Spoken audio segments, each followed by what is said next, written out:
Green Revolution Generation 1 led to agricultural diversification. अभी हम ये टर्म को पिकअप कर रहे हैं, सिर्फ इस टर्म को, और इसी डाइवर्सिफिकेशन को हम एक नटशेल, एक नाम देकर चलते हैं जिसको आप क्या बोलते हो, रेनबो रेवोल्यूशन। ठीक है, अब इस डाइवर्सिफिकेशन में हमें पढ़ना है, जिस सीक्वेंस में हम पढ़ेंगे, हम पहले पढ़ेंगे व्हाइट रेवोल्यूशन, आप इसको डेयरी कल्चर भी बोल सकते हैं। फिर हम पढ़ेंगे blue revolution, let me write blue revolution. आपको इसको fisheries, blue revolution, aqua culture, इन सारे टर्म्स के साथ पढ़ना है। अब हम थोड़ा सा डेविएट हो रहे हैं।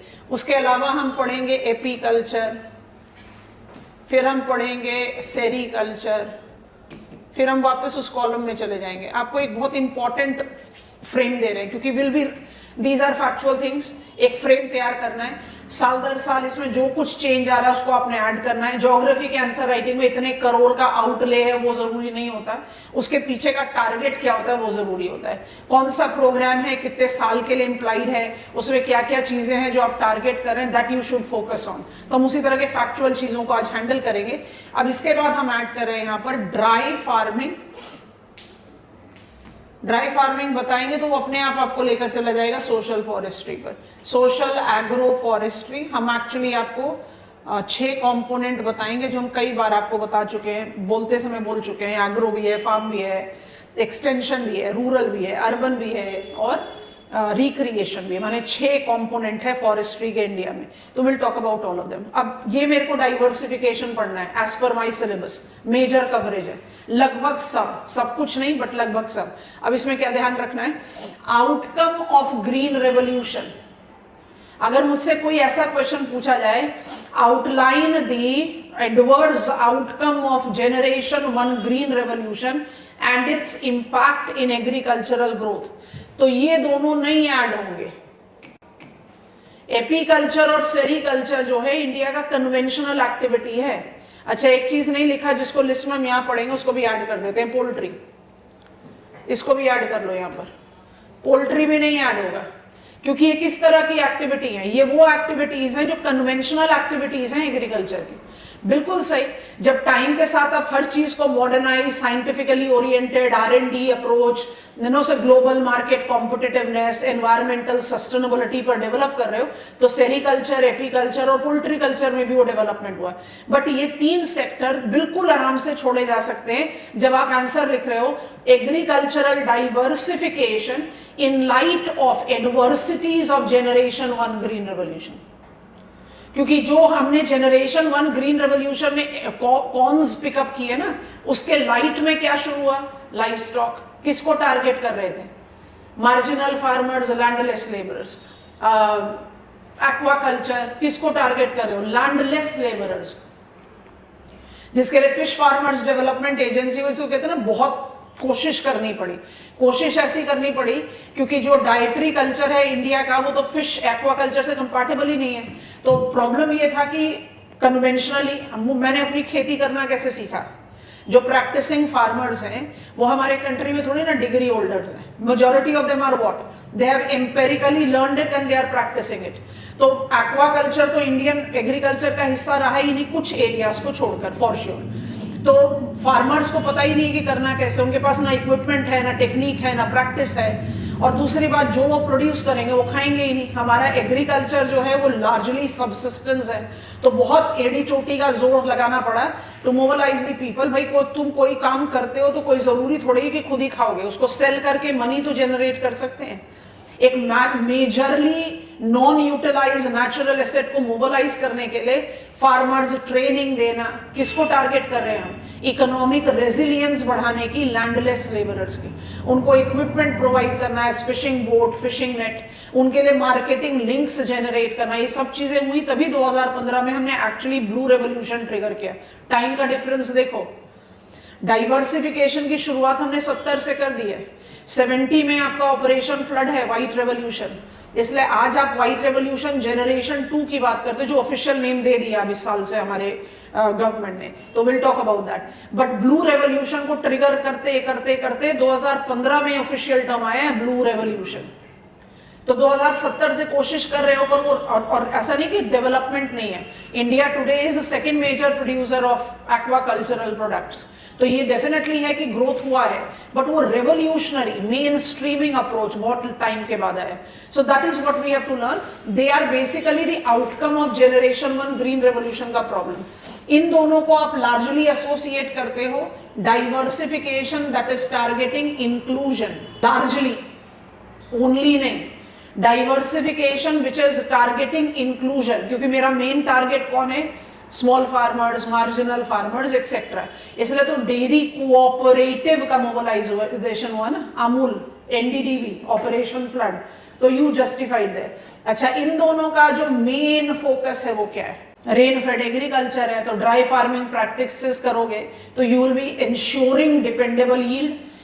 बारिश कम हुई, बारिश डिले हुई, बारिश हुई नहीं, तो आपका क्रॉप फेलियर तो बाय डिफॉल्ट होगा।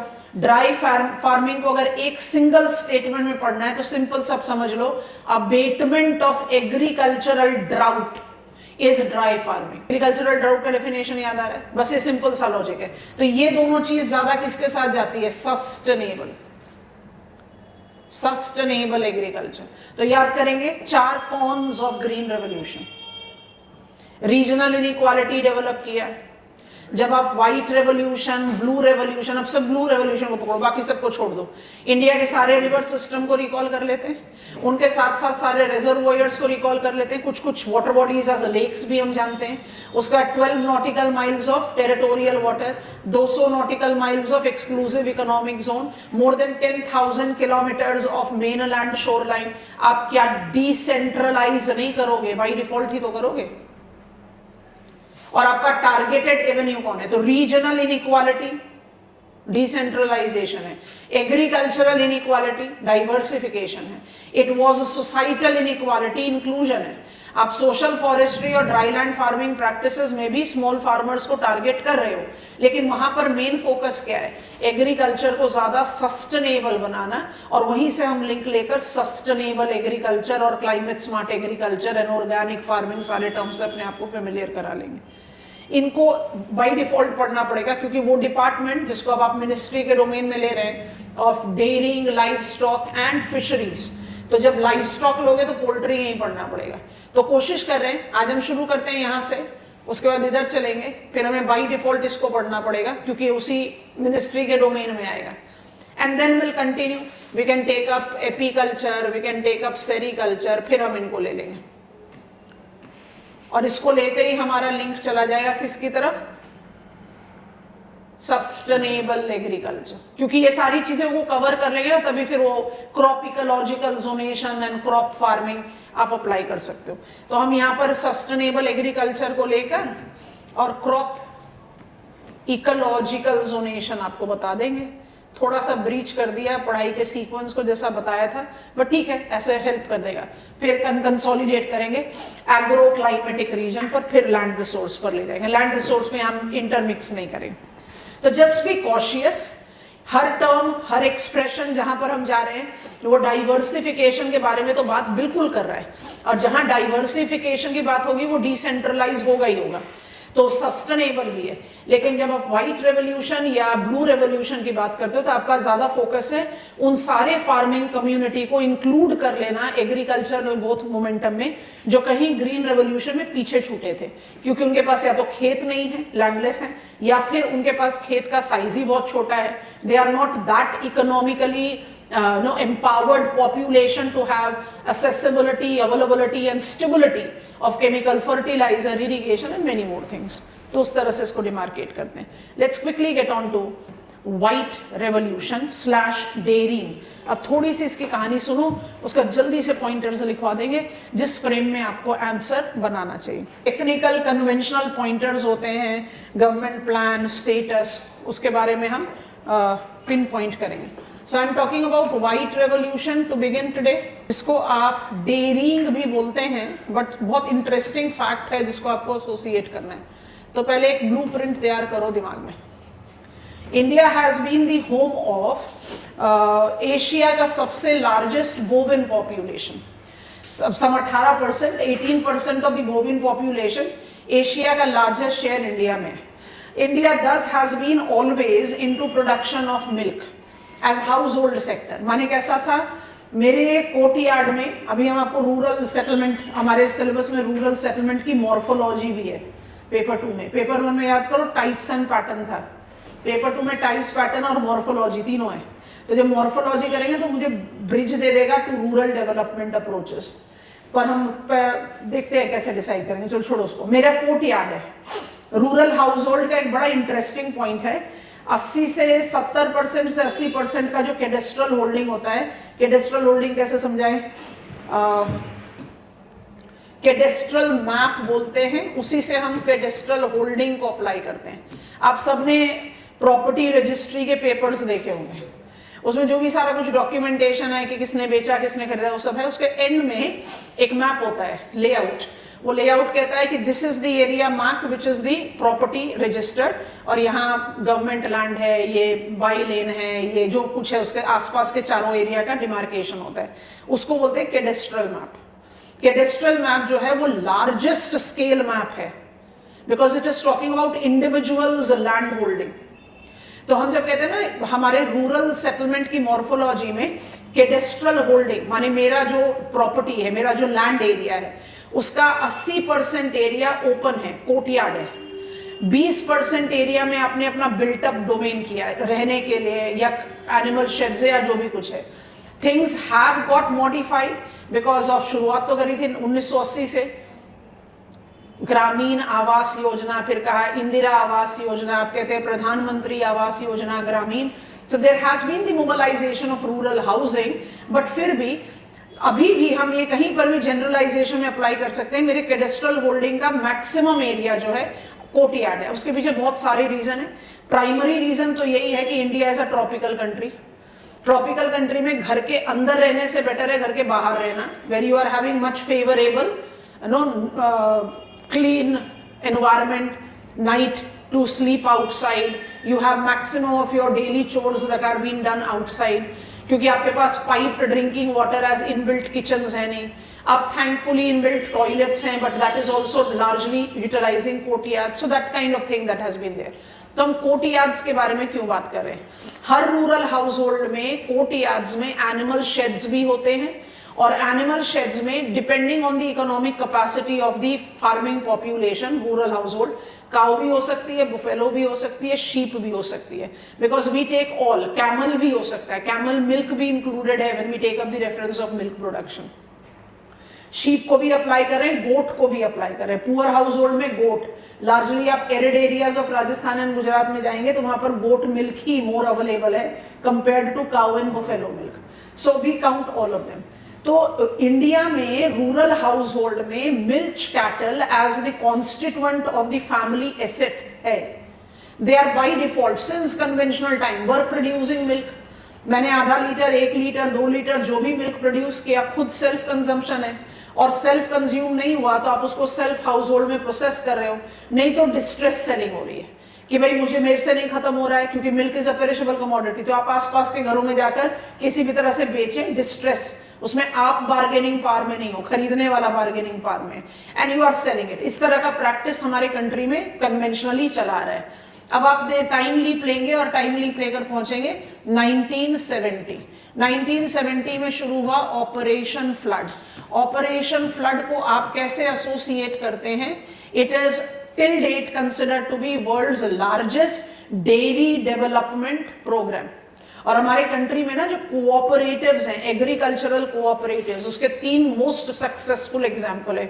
एक है मिल्क कोऑपरेटिव, एक है शुगर कोऑपरेटिव, और एक है रबर कोऑपरेटिव। मिल्क कोऑपरेटिव का हार्ट सेंटर है गुजरात, शुगर का है महाराष्ट्र, एंड रबर का है केरला। तीनों ही बड़े एफ्लुएंट कोऑपरेटिव्स हैं, but politically most powerful and most affluent is sugar. Maharashtra में जो शुगर कोऑपरेटिव्स हैं वो रीजनल कॉलेजेस, प्रोफेशनल कॉलेजेस भी रन कर रहे हैं। So these are the successful cooperative. अब ये ऑपरेशन फ्लड किसने शुरू किया? एनडीडीबी ने।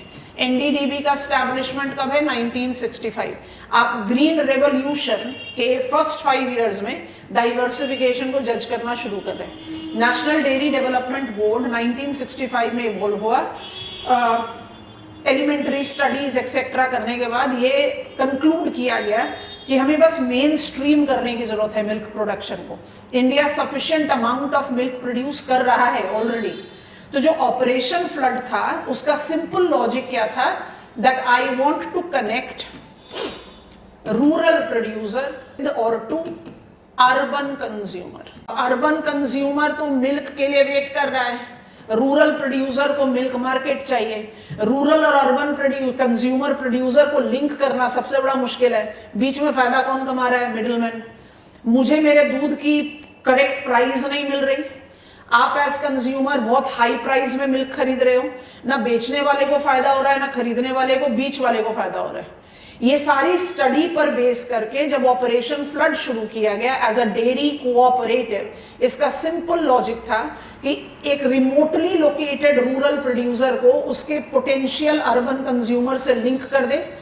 कोऑपरेटिव सेटअप पर लिंक करेंगे तो कोई मिडिलमैन कल्चर नहीं होगा, स्केल एनलार्जमेंट का बेनिफिट मिलेगा, वेटरनरी सर्विसेज, बोनस, ऐसे आपको आपके मिल्क का सही प्राइस भी मिल रहा है, आपको डिस्ट्रेस सेलिंग से बचाव हो गया। आप बाय डिफॉल्ट उस मिल्क प्राइस को एक बड़े कोऑपरेटिव के साथ कनेक्ट कर रहे हो तो आपके पास बोनस भी आ रहा है एनुअल बेसिस पर, आपको वेटरनरी सर्विसेज भी मिल रही हैं, ट्रेनिंग भी हो रहा है। इन सबको आप कंबाइन करके विजुअलाइज करो, क्योंकि हम ज्यादा डिटेल्स में जाएंगे नहीं इसके। आपने ट्रिगर किया operation flood, and there is nothing wrong or nothing exaggerated in saying success of Operation Flood made India leading milk producer 1997, and since then till date we are the global leading milk producer. हमारा leading milk production status operation flood, आप उसको कहो अब generation 1 white revolution. किस वजह से हुआ? ऐसे सोच कर देखो, मेरा व्हाइट रेवोल्यूशन का सक्सेस कैसे हुआ? पहले ऑफिशियली देयर वर 10 काउस, बहुत हाइपोथेटिकल वैल्यू के साथ कुछ समझा रहे हैं, 10 milk cattle, India was producing 10 litres of milk. अब आपने क्या कर दिया? 1000 मिल्क कैटल तो 1000 लीटर ऑफ मिल्क। कैसे कर दिया? फॉर्मलाइज कर दिया। आप एज रूरल हाउस होल्ड पहले भी 2 लीटर का दूध प्रोड्यूस करते थे, अब भी आप 2 ही लीटर कर रहे हो। बस ये है कि आप विलेज कोऑपरेटिव सोसाइटी के मेंबर हैं। एक छोटा सा क्वालिटी टेस्ट करके आप अपना 2 लीटर का मिल्क विलेज कोऑपरेटिव सोसाइटी में कंट्रीब्यूट कर देते हैं। उस कंट्रीब्यूशन के बदले में आपको आपके मिल्क का प्राइस मिल जाता है। वो 2 लीटर नहीं है जो आगे जा रहा है, वो 2000 लीटर है जो आगे जा रहा है। वो 2000 लीटर कहाँ जा रहा है? विलेज कोऑपरेटिव सोसाइटी से district dairy cooperation to the apex national dairy development board. ये पूरा फंक्शनिंग कोऑपरेटिव सेटअप है जिसमें स्केल एनलार्जमेंट का बेनिफिट मुझे मिला। जैसे पहले बताया, मुझे मेरे प्रोडक्ट का प्राइस भी मिल रहा है, मुझे बोनस भी मिल रहा है, मुझे वेटरनरी सर्विसेज भी मिल रही है, मुझे different type of suggestions, training भी मिल रही है, किस तरह से फुट एंड माउथ डिजीज को नोटिस करें, ऑब्जर्व करें, animal vaccination, health hygiene etcetera. White revolution generation 1 was just towards main streaming. तो मेरा की टर्म यहां रहेगा मेन स्ट्रीम्ड, स्कैटर्ड। अभी समझते जाओ इसको ध्यान से, क्योंकि ये मेरा बैकग्राउंड है। स्कैटर्ड मिल्क प्रोडक्शन टेंडेंसी को आपने मेन स्ट्रीम कर दिया and we triggered white revolution. तो जनरेशन व्हाइट रेवोल्यूशन ने इंडिया को लीडिंग मिल्क प्रोड्यूसर बनाया, इसमें कोई डिनायल नहीं। पर सोचने की बात है, इंडिया आज ग्लोबल मिल्क प्रोडक्शन का कम से कम क्वार्टर पार्ट कंट्रीब्यूट कर रहा है। राउंडेड ऑफ भी करके रखोगे तो 22-25% का हम मिल्क प्रोड्यूस कर रहे हैं वर्ल्ड का, बट हमारा ग्लोबल ट्रेड शेयर 10% से भी कम है। सोच कर देखना है। मेरा पहला प्रॉब्लम है क्वालिटी ऑफ मिल्क। बस बिल्कुल आराम से बैकग्राउंड तैयार हो जाएगा। National dairy development plan phase 1, dairy infrastructure fund, और जो आपका पूरा डेवलपमेंट जिसको अब आप ऑफिशियली बोल रहे हैं व्हाइट रेवोल्यूशन जनरेशन 2, जिसमें आर्टिफिशियल इंसेमिनेशन, मैत्री, विल टॉक अबाउट एवरीथिंग। अब उसका लिंक क्रिएट करें, ध्यान से देखना, ब्लूप्रिंट रेडी होने वाला है। Quality of milk, Indian milk जो है वो बहुत बेसिक क्वालिटी स्टैंडर्ड को फुलफिल नहीं कर पा रहा था। हम कहाँ पर हैं? हम हैं लेट 90s के तरफ, जब आपने लीडिंग मिल्क प्रोडक्शन का स्टेटस तो हासिल कर लिया, लेकिन प्रॉब्लम बनी हुई है, हम तो ग्लोबल ट्रेड मैप पर आ ही नहीं रहे। हम लीडिंग मिल्क प्रोड्यूसर हैं, पर हमारा मिल्क ग्लोबल ट्रेड के शेयर पर रिफ्लेक्ट ही नहीं करता। क्यों नहीं कर रहा? क्योंकि हमारे मिल्क की क्वालिटी जो है वो बेसिक FAO स्टैंडर्ड को क्वालिफाई नहीं कर पा रही। क्यों नहीं कर पा रही? क्योंकि हमारे मिल्क में pesticide, insecticide, viral diseases, infectious diseases के काउंट्स मिल रहे हैं। अब ऐसा क्यों हो रहा है? ऐसा इसलिए हो रहा है क्योंकि हम indiscriminately, without knowing, without any knowledge, simple, ये मेरा खेत का बचा हुआ घास फूस क्रॉप रेजिड्यू है, उसको उठाकर हमने डाल दिया अपने बोविन एनिमल के आगे। हम जब भी ग्लोबलाइजेशन की बात करते हैं तो सबसे पहली बात क्या करते हैं? Globalisation involves cut throat competition. Dairy sector इतना इंटरेस्टिंग सेक्टर है जहां पर कॉस्ट कॉम्पिटिटिवनेस इम्बाइब्ड है, एकदम इंटरनल कैरेक्टरिस्टिक्स है। हमें कॉस्ट कॉम्पिटिशन के लिए या कॉम्पिटिटिव बनने के लिए कभी काम ही नहीं करना पड़ा। क्यों? एक टाइम की इन्वेस्टमेंट है, बोविन एनिमल को खरीद कर ले आए, उसके बाद उसकी देखभाल कौन कर रहा है? House hold females. खाने के लिए क्या दे रहे हो? Crop residue. मैक्सिमम मिल्क जो इंडिया में प्रोड्यूस होता है वो कौन सा है? Buffalo milk. और बुफेलो एक्सीलेंट एग्जांपल है वेस्ट को हाई वैल्यूड प्रोडक्ट में कन्वर्ट करने के लिए। काऊ को फिर भी थोड़ा सा लग्जूरियस ट्रीटमेंट चाहिए। बुफेलो को ऐसे इमेजिन करो, अगर ऐसे समझने में आसानी होती है कि बुफेलो मिल्च कैटल में न्यूट्री सीरियल है और काऊ जो है वो प्रिंसिपल ग्रेन है, थोड़ा सा लग्जूरियस कंडीशन चाहिए, और हम प्रिंसिपली प्रोड्यूस कर रहे हैं बुफेलो मिल्क। तो पॉइंट इज कि हमने जो वो इनडिस्क्रिमिनेट प्रैक्टिस रखा जिसमें आपको ना तो लेबर कॉस्ट बियर करना पड़ रहा है, ना फीड फॉडर कॉस्ट बियर करना पड़ रहा है, तो कॉस्ट ऑफ प्रोडक्शन तो कुछ आ ही नहीं रहा। तो आप कॉस्ट कॉम्पिटिटिव तो हैं लेकिन आपका मिल्क का क्वालिटी बेटर नहीं है। And that is the reason we had the mobilisation of livestock health. अब इसी को हम कंसोलिडेट कर देंगे। And feed fodder. Feed fodder तो आप लोग याद करा दो, कुछ तो दिमाग में आई। राष्ट्रीय Krishi Vikas Yojana, accelerated fodder crop development programme, quality feed fodder for bovine population. क्यों? अगर इस पर्टिकुलर क्रॉप में major spraying of insecticide, pesticide हुआ है तो आप उसको अपने एनिमल को खाने के लिए नहीं दोगे। कब नहीं दोगे? जब आपके पास affordable availability of feed fodder है। और health infrastructure, disease reporting, verification, health hygiene का ध्यान रखना कि सिर्फ आपने खाने को दे दिया और मिल्क निकाल के प्रोड्यूस कर लिया, it will not be working. ठीक है। दूसरा प्रॉब्लम जो एसोसिएट हुआ वो हुआ प्रोडक्टिविटी से। 2024-25 इकोनॉमिक सर्वे जो हम बार बार बोल रहे हैं, प्रोडक्टिविटी लेवल्स आर लो। वो कह रहा है कि इंडिया ने चाइना के, USA के ग्लोबल एवरेज के भी मुकाबले प्रोडक्टिविटी लेवल्स को काफी बढ़ाया है। माने आप 2014 से 2025 10 साल का डेटा हमारे पास आ रहा है, तो हमने प्रोडक्टिविटी लेवल्स को पर ईयर बेसिस पे काफी हाई लेवल पर बढ़ाया। ठीक है, लेकिन प्रोडक्टिविटी लेवल जो बढ़ा है, अगर उसको ग्लोबल बढ़ने का रेट मत देखो जो मुझे इकोनॉमिक सर्वे में मिल रहा है, हमारा प्रोडक्टिविटी लेवल क्या है? हमारा प्रोडक्टिविटी लेवल अभी भी ग्लोबल लेवल से बहुत कम है। कंट्री वाइज मत कंपेयर करो, ग्लोबल लेवल से कम है। ग्लोबल प्रोडक्टिविटी लेवल को more than 2000 kilograms per lactation, और Indian productivity level is at some 997 kilogram per lactation, लगभग 1000 किलोग्राम पर लैक्टेशन से कम। ऐसा क्यों? एक रीजन तो हम दे ही सकते हैं कि भाई हमारा जो ट्रॉपिकल ब्रीड है उसकी लैक्टेशन कैपेसिटी कम है, टेम्परेट ब्रीड की लैक्टेशन कैपेसिटी जेनेटिकली बहुत हाई है, लेकिन उससे ज्यादा इंपॉर्टेंट फैक्टर क्या है? आप इंडिया जैसे कंट्री की बात कर रहे हो, और इंडिया जैसे कंट्री में अब इंद्रधनुष 70s से हमने शुरू किया था, आपको हिंट दे चुके हैं हम। Indian population policy, family welfare is family wellbeing, family planning should be family welfare, prenatal, postnatal, vaccination, immunisation कब से शुरू कर दिया? 75 से, 1975 से। पर उसका जो रीच है वो ग्रेजुअली बढ़ा, तभी तो हमें इंद्रधनुष शुरू करना पड़ा। मेरे लिए जब उस समय इतनी बड़ी लग्जरी थी अपने बच्चों को ही वैक्सीन कराना, तो एनिमल्स को वैक्सीनेशन कराना कौन ध्यान रखेगा? फीड फॉडर, हेल्थ हाइजीन का हमने कभी ध्यान ही नहीं रखा। तो there has been a general breed decay, breed deterioration, generations of ignorance. इसलिए इसको टेम करने के लिए हमने क्या शुरू किया? Breeding of animals, artificial insemination, artificial intelligence नहीं है ये, AI, artificial insemination, Maitri, multipurpose artificial insemination technicians of rural India, जिसमें आपने अब इंटीग्रेट कर दिया है IVF, where you are having 6 selected semens. क्योंकि आप देखें मिल्क प्रोडक्शन जो है वो जेंडर स्पेसिफिक है, तो आप में जो मिल्क प्रोडक्शन कैपेसिटी उसमें आपको प्रोमिनेंट कैरेक्टरिस्टिक्स और capacity of semen of bulls देखना पड़ेगा। तो there is also the mobilisation of bull और उनकी genetic developments. These are the domain that we have started working towards enhancing productivity, and we have started showing the result. हमारा productivity levels का growth year on year basis पे काफी impressive है, but it has been a problematic thing.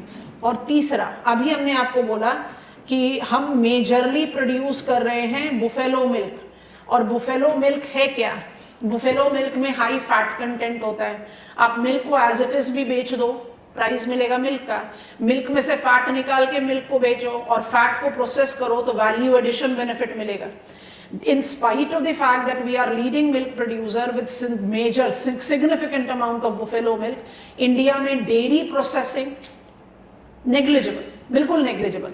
Reason wise we are having some, और पिछले कुछ सालों में हमारे पास बहुत मेजरली इस तरह के रिव्यूज आने शुरू हुए कि we are having the dominating, जिसको कहते हैं ना overcasting influence that is being generated by Amul, जो रीजनल पॉकेट्स के मिल्क प्रोड्यूसर्स हैं, डेयरी प्रोसेसर्स हैं, जैसे मदर डेयरी है, सरस है, it is been suppressed by Amul क्योंकि रीजनल डोमेन पर नहीं है, and that is where there has been the lack of competitive environment and etc kind of debate. India is known for, conventionally known for, her Indian household में घी बनता है, दही बनता है, मिष्टी दोई बनता है, different types of milk sweets बनते हैं। The same way as NDDB said, आप 2 लीटर मिल्क प्रोड्यूस कर रहे हो, कंट्रीब्यूट कर दो, and revolution was triggered. We are actually targeting the same. आप खुद अपने घर में कुछ बना रहे हो, इससे अच्छा आप उसको फॉरवर्ड करें, and we are taking cooperative functioning to process out that. So dairy processing, value addition, value addition का बेनिफिट किसको मिलेगा? फार्मर्स को ही तो मिलेगा। ये हो गया आपका व्हाइट रेवोल्यूशन 2.0। क्या क्या टारगेट हो गए व्हाइट रेवोल्यूशन के लिए? Quality control, breed enhancement for productivity enhancement, and dairy processing. So you are building over generation 1 white revolution. Have you got it? Generation 1 white revolution, operation success, India became leading milk producer. Problems, why we are not counted on the trade map of milk? Why Indian productivity levels are so low? Why India is not known for processing? तो ये दोनों को तो आप जज करो as problem, और इसको आप जज करो एज प्रोस्पेक्ट। समझ में आ गया ना? तो 2 प्रॉब्लम और एक प्रोस्पेक्ट को टेम करने के लिए हमारे पास अब है व्हाइट रेवोल्यूशन जनरेशन 2। और व्हाइट रेवोल्यूशन जनरेशन 2 तो 2025 में आपने नाम दिया ना, काम तो इस पर करना शुरू कर दिया था हम लोगों ने लेट 1990s से ही, जिसमें आप डिमार्केट करते हो 2000 में शुरू किया national buffalo and cattle breeding project. अब इस तरह का कोई प्रोजेक्ट एग्जिस्ट नहीं करता, तो हम वो टाइम लॉग लेकर आगे बढ़ेंगे। फ्रेम क्लियर हो गया? फटाफट से पॉइंटर्स लिखो एकदम जल्दी जल्दी से। Dairy white revolution, India holds top position in global milk production. Next, contributing a quarter of global milk production at near 240 million tons, corresponds to more than 470 grams of milk per day per person. Milk productivity growth in last 10 years have been at approximate 30% highest in world. सब heading बना लीजिए। Chronology of development, जितनी requirement हो उतने details में लिख लेना। Chronology of development underline कर लो, डैश डालो, quick pointers. Number 1, national dairy development board NDDB successfully mobilized Operation Flood bracket 1970. Break the statement and write.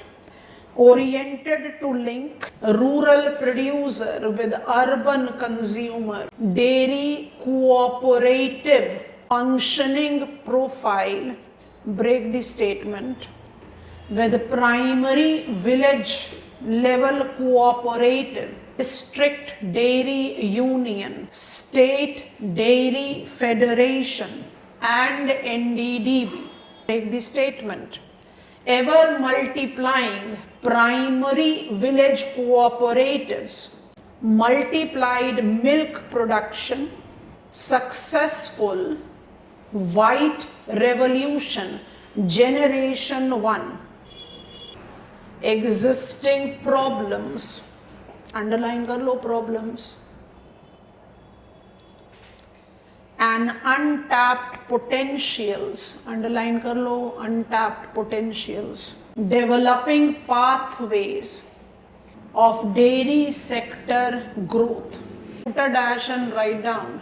Rashtriya Gokul Mission, initiated in 2014-15, bracket में लिख लो, restructured 2025, orients towards, it thus includes, अब ABC कर लीजिए, that will be a better thing for us to do. राष्ट्रीय Gokul mission के कौन से ABC हो गए? एक क्वालिटी कंट्रोल ऑफ मिल्क, दूसरा प्रोडक्टिविटी एनहांसमेंट और तीसरा डेयरी प्रोसेसिंग. पकड़ में आ गया ना, अब कोई मुश्किल ही नहीं है, अब बस आपको प्रोग्राम के नाम याद रखने हैं. तो ABC कर लेते हैं, हम इसी तरह से आगे बढ़ेंगे. A quality control of milk, B productivity enhancement and C processing capacity enhancement. समझ में आ गया कि नहीं? इन टॉपिक्स में ना कंटेंट बिल्डिंग को फैक्चुअल होते हुए भी थोड़ा सा एनालिटिकल वे में लिखा जाए तो बहुत अच्छे मार्क्स ले सकते हो. अब बस प्रोग्राम के नाम ऐड करते चले जाना है.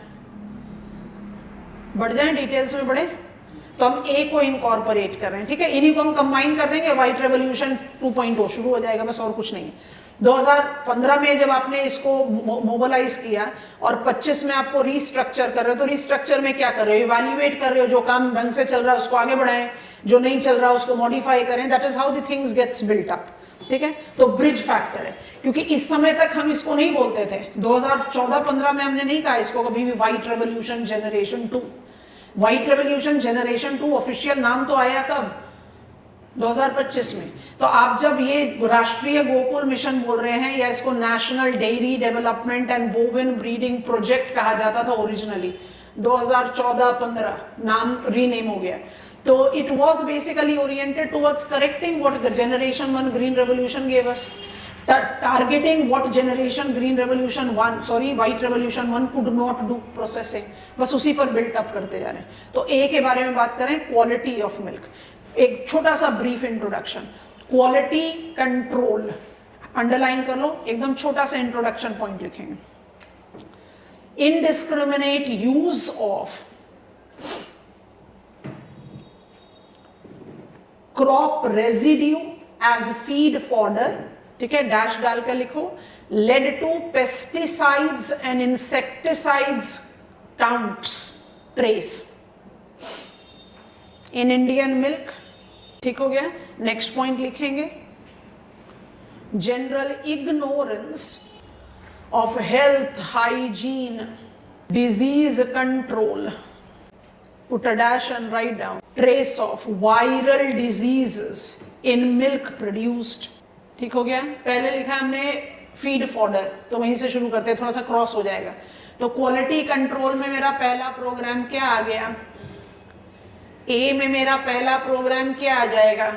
Accelerated fodder crop development programme in the ages of NDDB. Western Rajasthan में जहां Indira Gandhi canal, 3 areas agro climatic region में रेपुटेशन पर आएगा. हम अभी तक क्रॉप कल्चर पढ़कर आगे बढ़े हैं, अब हम बाकी चीजों, क्रॉप में फॉडर क्रॉप भी आता है, but that is counted under Selvi pasture culture, और वो आप एग्रो फॉरेस्ट्री में लेकर जाते हो. कन्वेंशनल क्रॉप में आपने कहाँ कहा कि फॉडर क्रॉप कल्टीवेट कर रहे हैं? आपने कहा pulses, oil seed, nutri serial, food grain, या ट्रेडिशनल नॉन ट्रेडिशनल प्लांटेशन. तो इंपॉर्टेंट है. तो क्योंकि मेरा फीड फॉडर, हम क्या कर रहे हैं? Indiscriminate use of crop residue कर रहे हैं. तो क्वालिटी कंट्रोल के लिए सबसे पहला काम क्या किया?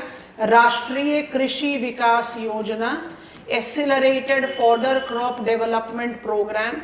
It is in the ages of National Dairy Development Board.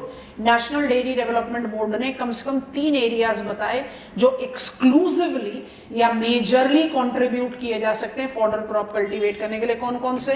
Western Rajasthan, छोटा नागपुर प्लाट्यू रीजन एंड मिलागिरी जो आपका रागी प्रोड्यूसिंग एरिया है. माने यहाँ पर कोई भी कॉम्बिनेशन क्रॉप चाहिए ना, वेस्टर्न राजस्थान में बाजरा के अलावा चाहिए तो फॉडर क्रॉप कल्टीवेट करो. छोटा नागपुर प्लाट्यू तो आपकी एनसीईआरटी भी बोलती है large scale felling of trees have led to soil erosion. तो प्रॉब्लम है वहां पर. तो आप कैसे रीजनरेट करोगे ग्रीन को? Selvi pasture culture, wood cultivate करके वहां छोड़ दीजिए. और क्योंकि वो तो red soil drought prone region है तो क्रॉप की पॉसिबिलिटी तो ऐसे भी नहीं है, फॉडर क्रॉप कल्टीवेट करो. क्योंकि आप राइस एरिया को तो फॉडर क्रॉप में कंट्रीब्यूट या कन्वर्ट नहीं कर सकते ना, वो फिजिबल भी नहीं है. तो where should I cultivate fodder? कहां पर कल्टीवेट करें fodder? Fodder can be cultivated as combination crop to nutri cereal, pulses, oilseeds. और ये 3 एरियाज को तो एनडीडीबी कहती है मेजर फॉडर क्रॉप रीजन हो सकते हैं because they have got highest agro climatic conditions for them. Remunerative crop है, क्रॉप फेलियर होगा नहीं. फार्मर्स पर क्या है, हमारे दिमाग में एक कास्ट डिवाइड है ना क्रॉप को लेकर. अगर मैं फॉडर क्रॉप कल्टीवेट करने लग जाऊं तो सब क्या कहेंगे, बेचारा गरीब हो गया. पर फॉडर क्रॉप आपको उस एग्रो क्लाइमेटिक कंडीशन में सबसे ज्यादा बेनिफिट देगा. क्रॉप फेलियर का चांस बहुत कम है, आउटकम बहुत फेवरेबल है, मार्केट बहुत स्ट्रांग है. So this is as quality control major part 1. अब आ जाओ लाइव स्टॉक हेल्थ पर. ए का ही पार्ट 2 को डिमार्केट करें. ये आप जानते थे इसलिए इसको ब्रीफ में लिख दिया. Livestock health disease control, livestock health disease control programme underline कर लो. It includes vaccination and immunisation. Break the statement and write. Includes disease reporting and verification. Break the statement and write. Have been integrated, have been integrated with, 2 arrows बना के लिख लो, mobile veterinary units and ethno veterinary medicines. Mobile veterinary units and ethno. ethno veterinary का मतलब क्या होता है? Bracket में आप चाहो तो आप लिख सकते हो it basically incorporate parallel medicine trend. ethno कहाँ से टर्म आ रहा है? एथनिक. एथनिक टर्म को आप कन्वेंशनली किसके साथ रिलेट करते हो? रेसेस. रेसेस आउटडेटेड है ना अब. तो एथनिसिटी को किसके साथ रिलेट करते हो? प्लेस आइडेंटिटी के साथ. तो इंडिया में तो कन्वेंशनल है ना Ayush. So we are trying to incorporate that ethnomedicine. Ethnomedicine से फायदा क्या होगा? कॉस्ट कॉम्पिटिटिवनेस होगा, availability push to Ayush sector will be hoga, and it by default will be taming up the problems that people are more compatible with. And mobile veterinary से क्या होगा? You are having the availability of veterinary services at the doorstep of the farmers, ताकि disease reporting verification justify हो सके. कोई भी disease को आप टाइमली नोटिस कर पाए, आपके लिए ट्रेनिंग हो कि आपको पता चले कि ये सिम्टम्स है डिजीजेस के लिए, आप कहाँ उसको रिपोर्ट करेंगे, उसके लिए किस तरह का सपोर्ट सिस्टम रहेगा. तो मोबिलाइजेशन ऑफ वैक्सीनेशन इम्यूनाइजेशन तो शुरू हुआ, उसको हमने रिसेंटली ऐड किया है with MVU and EVM. EVM दूसरा मीनिंग आ गया यहाँ पर, ethnoveterinary medicines. It is to control the cost of livestock medicine. It is integrated with the conventional, हम उसको क्या बोलते हैं? parallel medicine trend. Ayurveda, something that correlates with the people's identity. That is what we are mobilizing. चलो problem 1 को टेम करने का task हुआ. अब लेते हैं प्रॉब्लम B. प्रॉब्लम B क्या है? प्रोडक्टिविटी लेवल्स बीइंग लो. एक छोटा सा इंट्रोडक्शन क्रिएट करो और उसके बाद फिर हम उसका प्रोग्राम्स को जस्टिफाई कर देंगे. Lower productivity at less than 1000 kilograms per lactation, bracket में लिखोगे with global average of more than 2000 kilograms per lactation. Productivity standards remained challenging. Break the statement. It relates to tropical breed that has genetically lower lactation capacity. Break the statement. Along with generations of ignorance of health hygiene and feed fodder of animals. Artificial insemination, boldly underline kar lo. Artificial insemination and crossbreeding, underline that also, have thus been mobilized as a country-wide program. Next pointer, artificial insemination, bracket में details लिख लो, that is multi-purpose artificial insemination, let it be AI now, technicians in rural India providing door-to-door insemination services. Break the statement. It has been integrated with advanced reproduction methods, put a dash and write down, as IVF, involving sex-sorted semen. Why sex sorted? मैं bulls नहीं चाहिए ना, मैं तो cows चाहिए. So that will by default facilitate what? That will facilitate multiplying the number of milk giving animals. Break the statement. Includes progeny testing of bulls to identify natural fertilization capacity. Break the statement. In the breeding, बी परी हो भी breeding की जब भी बात होगी कौन सा प्रोटोकॉल दिमाग में आ जाना चाहिए? कार्टेजना प्रोटोकॉल. तो ध्यान में रखना. तो एक तो आपने मैत्री, आईवीएफ एंड प्रोजेनी टेस्ट ले लिया. अब आप बात कर रहे हो ब्रीडिंग की. तो ब्रीडिंग में मुझे कार्टेजना प्रोटोकॉल ऑन बायो सेफ्टी का ध्यान रखना है. तो वी वांट टू मेंटेन, आपको बताया था ना, we are trying to sustain the conventional seeds in seed sector, जिसको आप जस्टिफाई कर रहे हो विद BBSSL, याद आया कि नहीं, joint venture 5 players. It basically oriented towards what, कि भाई मुझे हाइब्रिड सीड्स तो चाहिए बट जो कन्वेंशनल सीड्स हैं उनको भी सपोर्ट करके रखना है. तो ब्रीडिंग के भी दो डायमेंशन है. एक है जहां पर आप अपने नेटिव ब्रीड की नेटिव कैरेक्टरिस्टिक्स या जेनेटिक मेक को मेंटेन करना चाहते हो, यहाँ पर कामधेनु ब्रीडिंग सेंटर्स हैं. और दूसरा है cross breeding of the animals. We have got more than 27 indigenous breed of cows in our country and we want to maintain that. पर क्योंकि generations का loss हुआ है, breed decline हुआ है, deteriorate हुआ है, तो artificial insemination के साथ साथ cross breed करके we are having the probability of increasing the milk production. तो दोनों चीजें अब उसके बारे में लिख रहे हैं. breeding पहले आपको heading में ही लिखवा दिया था cross breeding, तो वहीं से शुरू करते हैं. cross breeding to enhance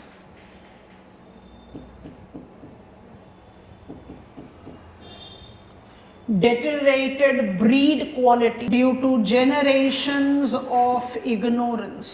bracket में जरूर लिख लेना, in compliance to Cartagena protocol. अब लिखें next point, native breed protection involving Kamdhenu breeding centers almost covering all 27 native cow breeds and 3 native buffalo breed. ठीक है, अब आ जाओ फाइनली पॉइंट नंबर सी. ये प्रॉब्लम नहीं है, ये अनटैप्ड प्रोस्पेक्ट है. Dairy processing, dairy processing. So begin it like this. national program for dairy development marked up its beginning in 2015 itself. Break the statement. It has been restructured with integration of Dairy Processing and Infrastructure Development Fund since 2019. It aims at generating, important terms है Ministry of Food Processing Industries के साथ.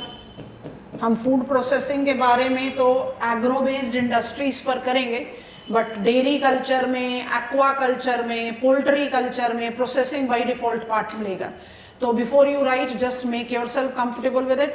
Ministry of food processing industry processing को 2 levels में divide करती है या 2 categories में divide करती है. एक को बोलते हैं प्राइमरी प्रोसेसिंग. मिल्क के मामले में आपने टेट्रा पैकेजिंग सुना होगा.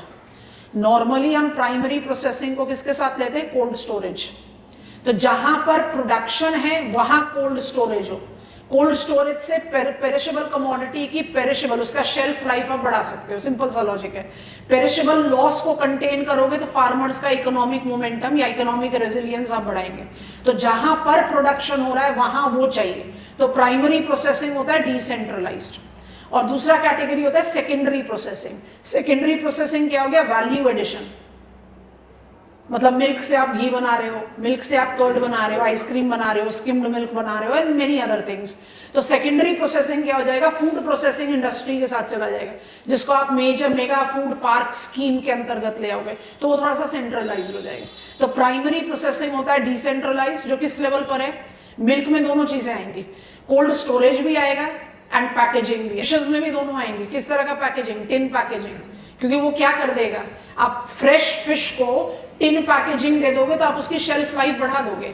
मिल्क टेट्रा पैकिंग में unlike conventional polythene bag pack या glass bottle packing, it will increase the shelf life of milk, the perishable commodity, without refrigeration for 15-20 दिन। तो automatically it will enhance on the perishable loss का containment. तो ministry of food processing industry को यहाँ रोप इन कर रहे हैं, ठीक है। तो जो इंफ्रास्ट्रक्चर डेवलपमेंट फंड है, किस तरह के इंफ्रास्ट्रक्चर को डिमार्केट कर रहा है? तो under ministry of food processing industry it incorporate primary processing, that is cold storage and packaging. Cold storage and packaging, packaging में ब्रैकेट में लिख लो tetra packaging dash decentralized dash minimizing perishable loss by maximizing shelf life। अब आ जाओ secondary processing पर, that is value addition retention, that is value addition retention by producing multiple dairy products, put a dash and write down, with significant high probability involving buffalo milk. 2 minute के लिए रुको। हमने पहला step पढ़ा, हम थोड़ा सा उसको मिनिएचर बना रहे हैं। हमने पहला स्टेप पढ़ा ऑपरेशन फ्लड, फिर कहा उधर से हमें 3 प्रॉब्लम्स या प्रोस्पेक्ट मिले। उन प्रॉब्लम्स और प्रोस्पेक्ट को टेम करने के लिए राष्ट्रीय गोकुल मिशन में हमने डिफरेंट प्रोग्राम्स मोबिलाइज किए, और इन्हीं प्रोग्राम्स की वजह से हमारी प्रोडक्टिविटी लेवल वर्ल्ड में सबसे ज्यादा हाई हो रही है। We are continued to be the leading milk producer of the world, तो सक्सेसफुल रेट है। अब इन्हीं सब चीजों को आपने क्या करना है, ऐसे कर देते हैं। आई think it will make very ready sense. ये सारी चीजें कौन सी चीजें जानबूझकर बोल रहे हैं? It is towards feed fodder health hygiene. It is towards artificial insemination and breeding to enhance on the deteriorated breed of the country, and dairy processing with minimization of perishable loss and maximization of value addition retention among the farmers is White Revolution 2.0. It has been mobilized 2024-25 fiscal year and is applied for 5 साल. It will continue with the same domain. तो हम इसको 2028-29 तक जज करेंगे as 3 component. आपसे question पूछा गया what is the dimension of white revolution 2.0, तो आपका कंटेंट क्या होगा? A, feed fodder health hygiene for the quality control, B, productivity enhancement with artificial insemination and breeding, C, processing, primary भी और secondary. राष्ट्रीय गोकुल मिशन को अब आप नाम दे रहे हो व्हाइट रेवोल्यूशन 2.0, सिंपल लॉजिक। और जब हम इससे पहले 2024 से पहले पढ़ा रहे थे तो हम क्या बोलते थे? अनऑफिशियली आप इसको बोलो व्हाइट रेवोल्यूशन 2.0, क्योंकि ये व्हाइट रेवोल्यूशन 1.0 को ही तो एनहांस कर रहा है। अब गवर्नमेंट ऑफ इंडिया ने इसको ऑफिशियल नाम दे दिया 2024 से, तो ठीक है, ये व्हाइट रेवोल्यूशन 2.0 है। क्या इसमें कुछ चीजें एडेड है? बिल्कुल एडेड है। जैसे हमने इनकॉर्पोरेट करा है प्रोजेनी टेस्टिंग, क्योंकि बुल की जेनेटिक कैरेक्टरिस्टिक्स डिटरमाइन करेगी कि वो किस तरह के रिप्रोडक्शन में किस तरह के ऑफस्प्रिंग्स को जन्म देगा, and that will determine the milk production. तो we have enlarged it, it is not 2000 से शुरू किया था breeding, cross breeding. Now we have just made it more defined. I think you have understood it. India is a leading milk producer, but production segment में बहुत सारे challenges हैं, and our milk sector, like any other agriculture sector, is not ready for the open global competitiveness. इसलिए जब कुछ साल पहले की बात है, जब प्राइम मिनिस्टर ने बिल्कुल अनप्रेसिडेंटेड वेज में RCEP से बाहर निकलने का फैसला कर लिया था, तो सबसे पहले थैंक यू आनंद के फार्मर्स ने बोला था, क्योंकि अगर न्यूजीलैंड और ऑस्ट्रेलिया आ जाते तो बाय डिफॉल्ट इंडिया में फ्लड हो जाता of the high valued lower cost dairy product का। और जो हमारे छोटे मोटे कोऑपरेटिव्स हैं, जो उनके मुकाबले, अमूल बहुत बड़ा ब्रांड है, बहुत बड़ा ब्रांड है, बट अमूल नेस्ले के आगे नहीं खड़ा हो। और नेस्ले इंडिया में किस चीज के लिए जाना जा रहा है? लार्जली अगर मुझे उसका नेस्ले का एक ब्रांड जो सारे घर में हो, Maggi. Nestle is not known in India for its dairy product, but it's a giant of the dairy products in world. तो अमूल को आप नेस्ले के मुकाबले में कंपेयर करो तो we don't have that comparable, we cannot compare.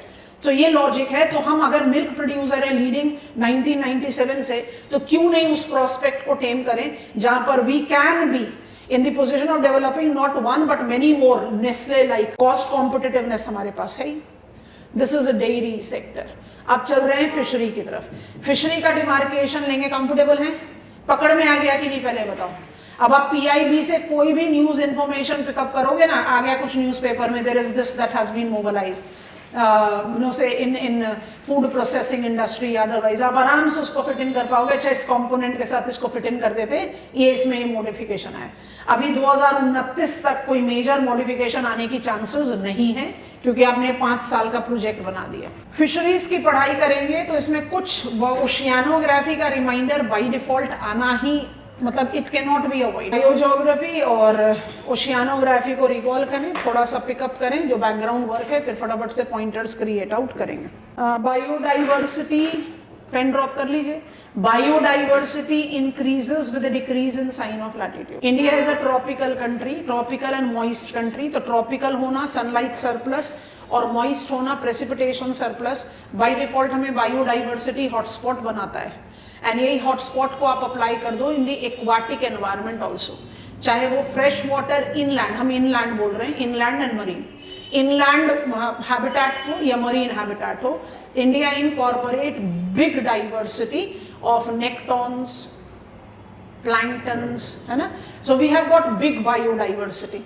Indian aquatic resources have largely not been utilized in terms of agriculture, क्योंकि agriculture की विटेल्सीज क्लासिफिकेशन के समय भी जब हमने डेफिनेशन लिया था तो हमने कहा था agriculture is that activity which involves cultivation of crops, aquaculture, अभी हम वहां पर पहुंचे, फिर rearing of animals and silvi pasture culture. तो एक्वाकल्चर उसका इंटेग्रल पार्ट है। Some of the states of our country, जैसे चले जाओ वेस्ट बंगाल में rice fish culture, get on to Goa, you have got fish as inculcated cultural tendency, some parts of coastal Maharashtra। तो ऐसा नहीं है कि we don't have fish culture in our country, but overall अगर country का demarcation देखें तो we don't have it. Reason being oceanography. Why major commercial fishing grounds are in temperate water, not in tropical water? कुछ याद आ रहा है? पहला बताया था कि tropical waters, tropical land इतने फेवरेबल एग्रो क्लाइमेटिक जोन है कि सारे साल भर आप लैंड में खेती कर सकते हो। तो आपकी फूड रिक्वायरमेंट क्वांटिटी हो चाहे क्वालिटी हो, सब कुछ लैंड से फुलफिल हो रही है, तो वाटर की तरफ जाने की जरूरत ही नहीं पड़ती। इंडिया उसका बड़ा अच्छा एग्जाम्पल है। दूसरा बताया कि ट्रॉपिकल वाटर्स जो हैं वो ज्यादा हजार्ड प्रोन है। Tropical surges, tropical storms relating to hurricanes, cyclone etcetera बहुत आराम से डिस्टर्ब करते हैं फोटिक हैबिटेट को, क्योंकि स्ट्रॉन्ग विंड्स चल रही है 200 किलोमीटर पर आवर की वेलोसिटी पर, तो पूरा का पूरा सरफेस वाटर को तो डिस्टर्ब कर ही देगी। और planktonic lifestyle is supporting nektonic. तो आप बायोडाइवर्सिटी ऑफ ओशियानोग्राफी, बायोजियोग्राफी को अप्लाई करो। Biodiversity is higher over and above critical depth. Diversity तो डिक्रीज होती जाएगी ना विद इंक्रीजिंग डेप्थ। तो जो मेजर डाइवर्सिटी जोन है तो लगातार ही डिस्टर्ब होता रहता है। और strong by default is hazard that will by default risk the life of the fisherman. तो ये दूसरा प्रॉब्लम है। तीसरा प्रॉब्लम एसोसिएट किससे करता है? It is not a conventional agricultural practice because of the first two reasons. So fish farmers as conventional farming tendency they don't have. They don't have any cultural legacy. They are not comfortable. They don't have the knowledge about the fish farming technique. Chautha, in the tropical environment you have got impure fish shoals with fishes having very high oil content जो direct consumption के लिए बहुत less favourable रहती हैं, it is more favourable for value addition, जैसे आप fertiliser, pharmaceuticals, paint, lubricant etcetera. तो tropical industries उस तरह से डेवलप ही नहीं हुई। ट्रॉपिकल कंट्रीज में इंडस्ट्रीज का डेवलपमेंट ऐसा हुआ ही नहीं कि वो फिश बेस्ड हो, क्योंकि एक्वाकल्चर डेवलप ही नहीं हुआ, इसलिए there is no point harvesting them. And पांचवा, which is the legacy of all this, I don't have fish oriented food culture. इन सब को कंबाइन कर लीजिए। 1970s में जब हमने एसेस करना शुरू किया कि जनरेशन 1 ग्रीन रेवोल्यूशन जो है उसने बहुत सारे कॉम्स इवॉल्व किए हैं, और agriculture in India certainly cannot be wheat, rice, cane and cotton. There is the requirement of diversification and decentralisation. We started mobilising aquaculture. Aquaculture को मोबिलाइज करने के लिए बड़े अटेम्प्ट किए गए ऑन दी रेफरेंस ऑफ जो conventional fishing areas है। जैसे हमने आपको एग्जांपल बताया, महाराष्ट्र, गोवा, वेस्ट बंगाल। महाराष्ट्र गोवा मोड़ जाएगा मरीन एक्वाकल्चर के साथ, वेस्ट बंगाल असम मोड़ जाता है फ्रेश वाटर एक्वाकल्चर के साथ। तो ये 4 स्टेट सैम्पलिंग के लिए बहुत है। They are giving us some conventional practices, उसी को लेकर काफी मोबिलाइजेशन करने की कोशिश की गई।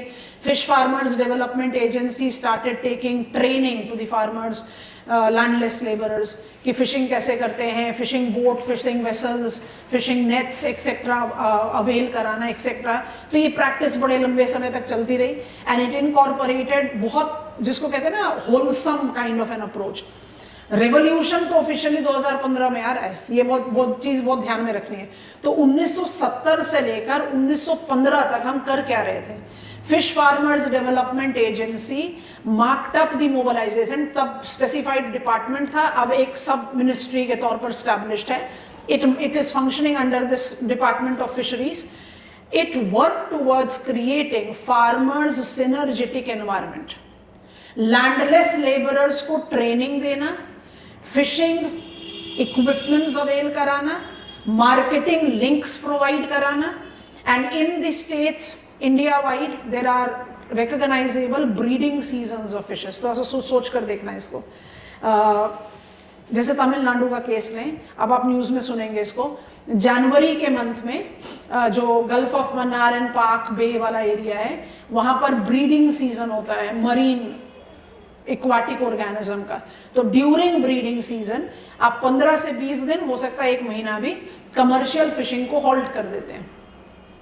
आपने किनको मोबिलाइज किया हुआ है यहाँ पर? लैंडलेस लेबरर्स को। अगर आप 15 से 20 दिन 1 महीने तक उनको फिशिंग करने नहीं दोगे, तो उनके पास तो सर्वाइवल का कोई चॉइस ही नहीं है। They will be precisely starving to death. उनके पास थोड़ी इकोनॉमिक रेजिलियंस है, कुशन है कि चलो अपना रिजर्व से निकाल के खर्चा पानी कर लेंगे। ना, दैट इज नॉट पॉसिबल। तो फिश फार्मर डेवलपमेंट एजेंसी इतनी सारी चीजों के साथ चल रही है। आपको ट्रेनिंग दे रही है, आपको सारे फिशिंग इक्विपमेंट्स प्रोवाइड कर रही है, आपको मार्केटिंग लिंक्स दे रही है, उसके साथ सस्टेनेबिलिटी क्लॉज को दोनों से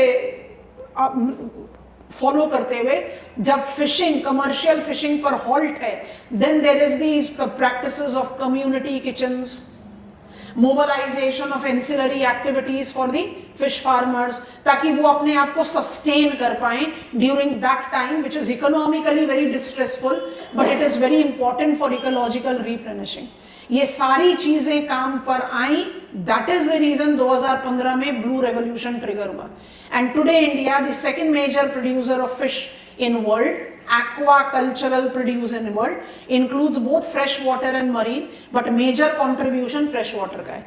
और बड़ा इंटरेस्टिंग फैक्ट है, इंडिया अपने एग्रीकल्चर के लिए सबसिस्टेंस टर्म के लिए जाना जाता है, बट जो एक्वाकल्चर है वो बिगिनिंग से ही कमर्शियल एज पर रहा। And that is the reason fish export is the major share of the agricultural export from the country. ऐसा क्यों?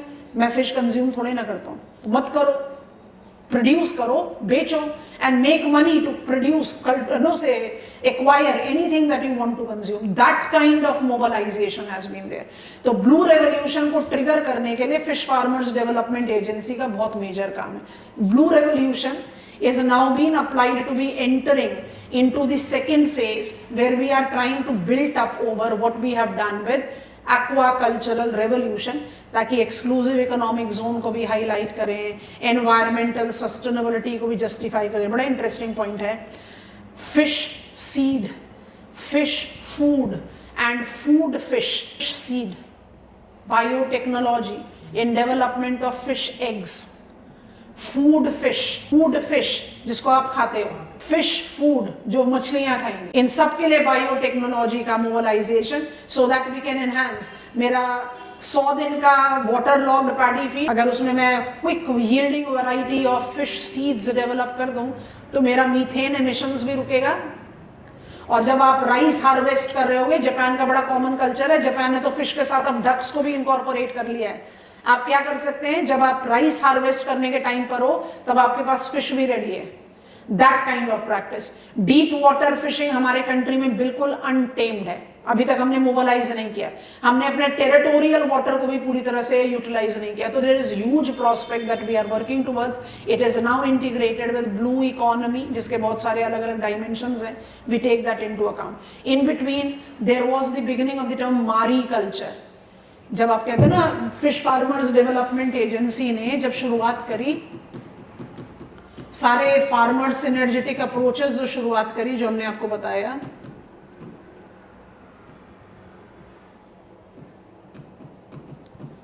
तो यहां पर एक टर्म आना शुरू हुआ था, उसको कहते हैं मारी कल्चर। मारी कल्चर को आप कैसे डिकोड करते हैं, अभी यूज में नहीं आता ये सारे टर्म एक्वा कल्चर के साथ ही जाते हैं। मारी culture is correlated with diversification of aquatic yield. Let it not be only fish. Let it be pearl. Tropical water में तो seal तो नहीं हो सकता. Pearl. Let it be seaweeds. Let it be planktons. Diversification. खाली नेक्टॉन्स नहीं, सारे diversification जो भी consumption पर व्यू में. Because please remind yourself, multiple varieties of planktons and seaweeds are proven emulsifying agent in food processing industry. और आज की डेट में जब आप बात करते हो, टारगेट ईयर को छोड़ दो, doubling the income of farmers, उसके लिए एक बहुत इंपॉर्टेंट पुश क्या है, पेरिशेबल लॉस को कंटेन करना। That is the reason ministry of farmers and agricultural welfare के बराबर के कैपेसिटी वाला दूसरा मिनिस्ट्री इवॉल्व हो गया। उसका क्या नाम है, क्योंकि फूड प्रोसेसिंग में दोनों आ रहा है ना, प्राइमरी भी आ रहा है, सेकेंडरी भी आ रहा है। प्राइमरी क्या है, पेरिशेबल कंटेनमेंट, सेकेंडरी क्या है, वैल्यू एडिशन। यहाँ पर आप मारी कल्चर लेते हो, इसी को आप एसोसिएट करते हो विद रेवोल्यूशन, तो blue revolution, generation 1 2015।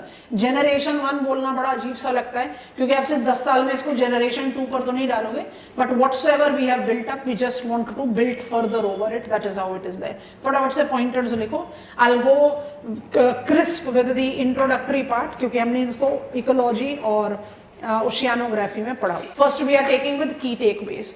Fisheries, point 1, second major producer in world, accounting for approximate 8% of total global output. Next, mainly inland or freshwater fisheries. Finally, is market oriented, bracket commercial लिख सकते हो, accounting for maximum share of agricultural exports. Triggering of blue revolution formed difficult task, underline कर लो difficult task, और dash डालकर pointers लिखो। पहला point है favourable agro climatic conditions on land, you know how to detail favourable agro climatic conditions on land. दूसरा, hazard prone coastal waters, coastal and inland waters दोनों ही। फ्लडिंग तो बहुत रेगुलर है ना इंडिया में, मॉनसूनल क्लाइमेट। तीसरा, impure fish shoals with high oil content, lack of conventional knowledge on fishing, aquacultural produce non compatible to Indian dietary. ठीक हो गया।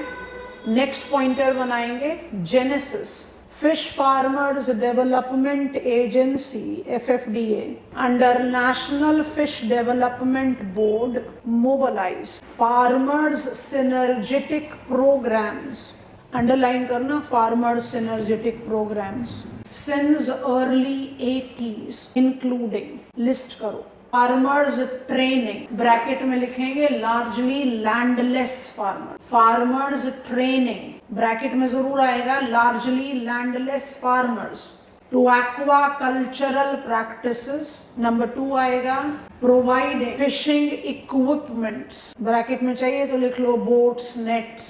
तीसरा, ensuring marketing links to the harvested products, facilitate sustainable and inclusive clauses. Put a dash and write down. Halting commercial fishing. Halting commercial fishing during breeding season. Break कर दो statement and लिखो.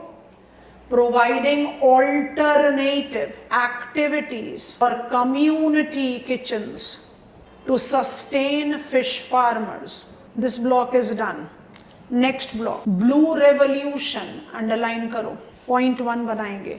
Officially identified since 2015, relates to increase in fish production, increased improvement in fisheries value chain, increased productivity. Next थोड़ा बड़ा point है, increased fishing infrastructure, bracket including fishing fleet, continue in bracket, primary processing at landing centers, and continue in bracket, betterment of post harvest handling as fish canning, post harvest handling as fish canning. 2 minute के लिए रुको.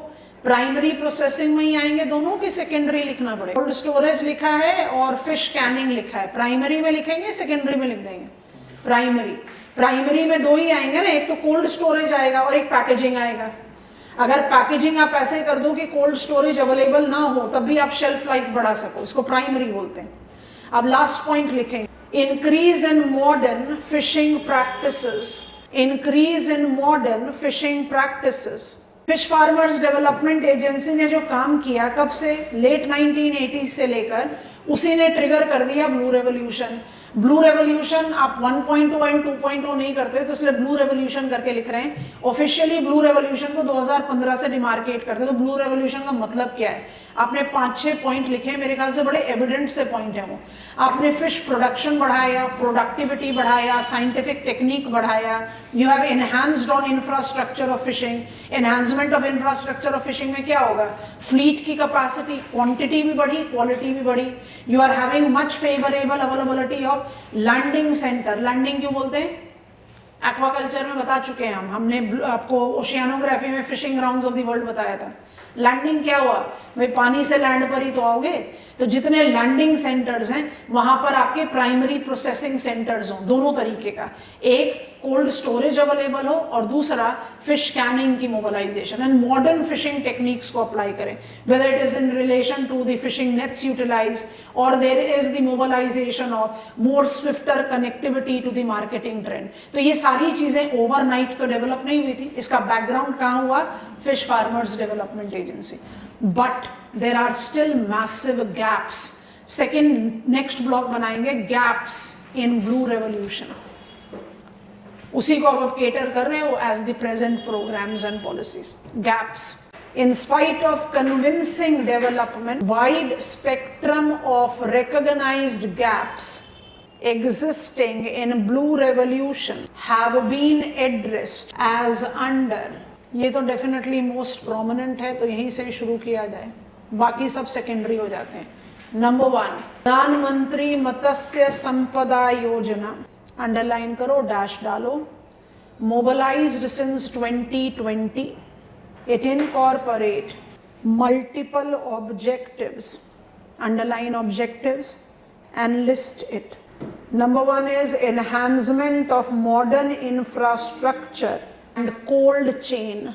Continue as same point, which has led to mobilization of fishing harbors. Boldly underline कर लीजिए. Vanakbara in Diu, Karaikal in Puducherry and Jatao in Gujarat, forming the examples. Objective number 2, increasing aquatic animals health monitoring system, further enhancing production and productivity, use of biotechnology for quality enhancement of fish seed fish food covering both food fish and ornamental fish. Finally, number 5, enhancing safety and welfare of fish farmer. 5-fold objective हो गया. Next point लिख रहे हैं अभी भी आप मत्स्य संपदा योजना में. It incorporates 2 sub योजनास. A और B करके लिख लो. A is प्रधानमंत्री मत्स्य किसान समृद्धि सहयोजना. PM मत्स्य किसान समृद्धि सहयोजना, mobilized in 2023. It aims at providing financial support to fish farmers, including provision of Kisan credit card to fish farmers and credit guarantee. It is National Fisheries Digital Platform. National Fisheries Digital Platform.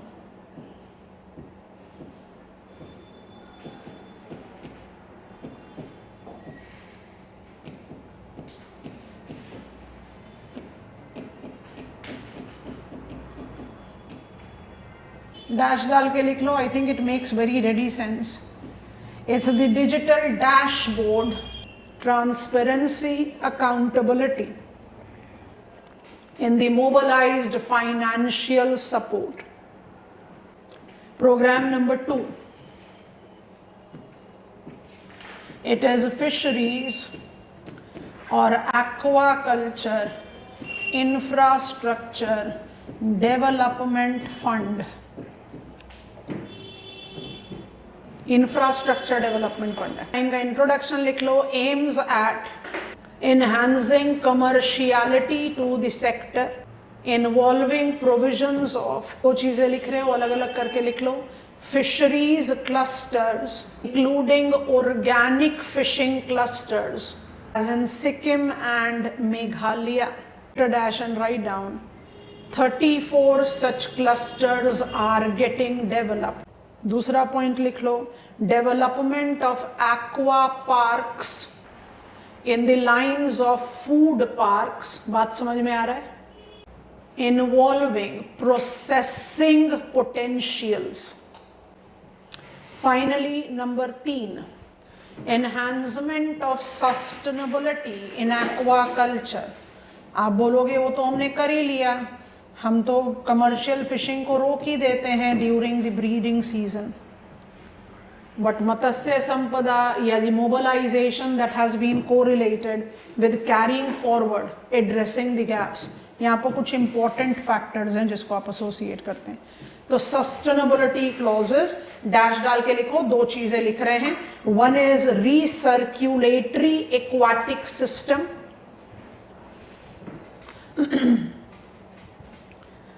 रिसर्क्यूलेटरी aquatic system and दूसरा है biofloc aquatic system.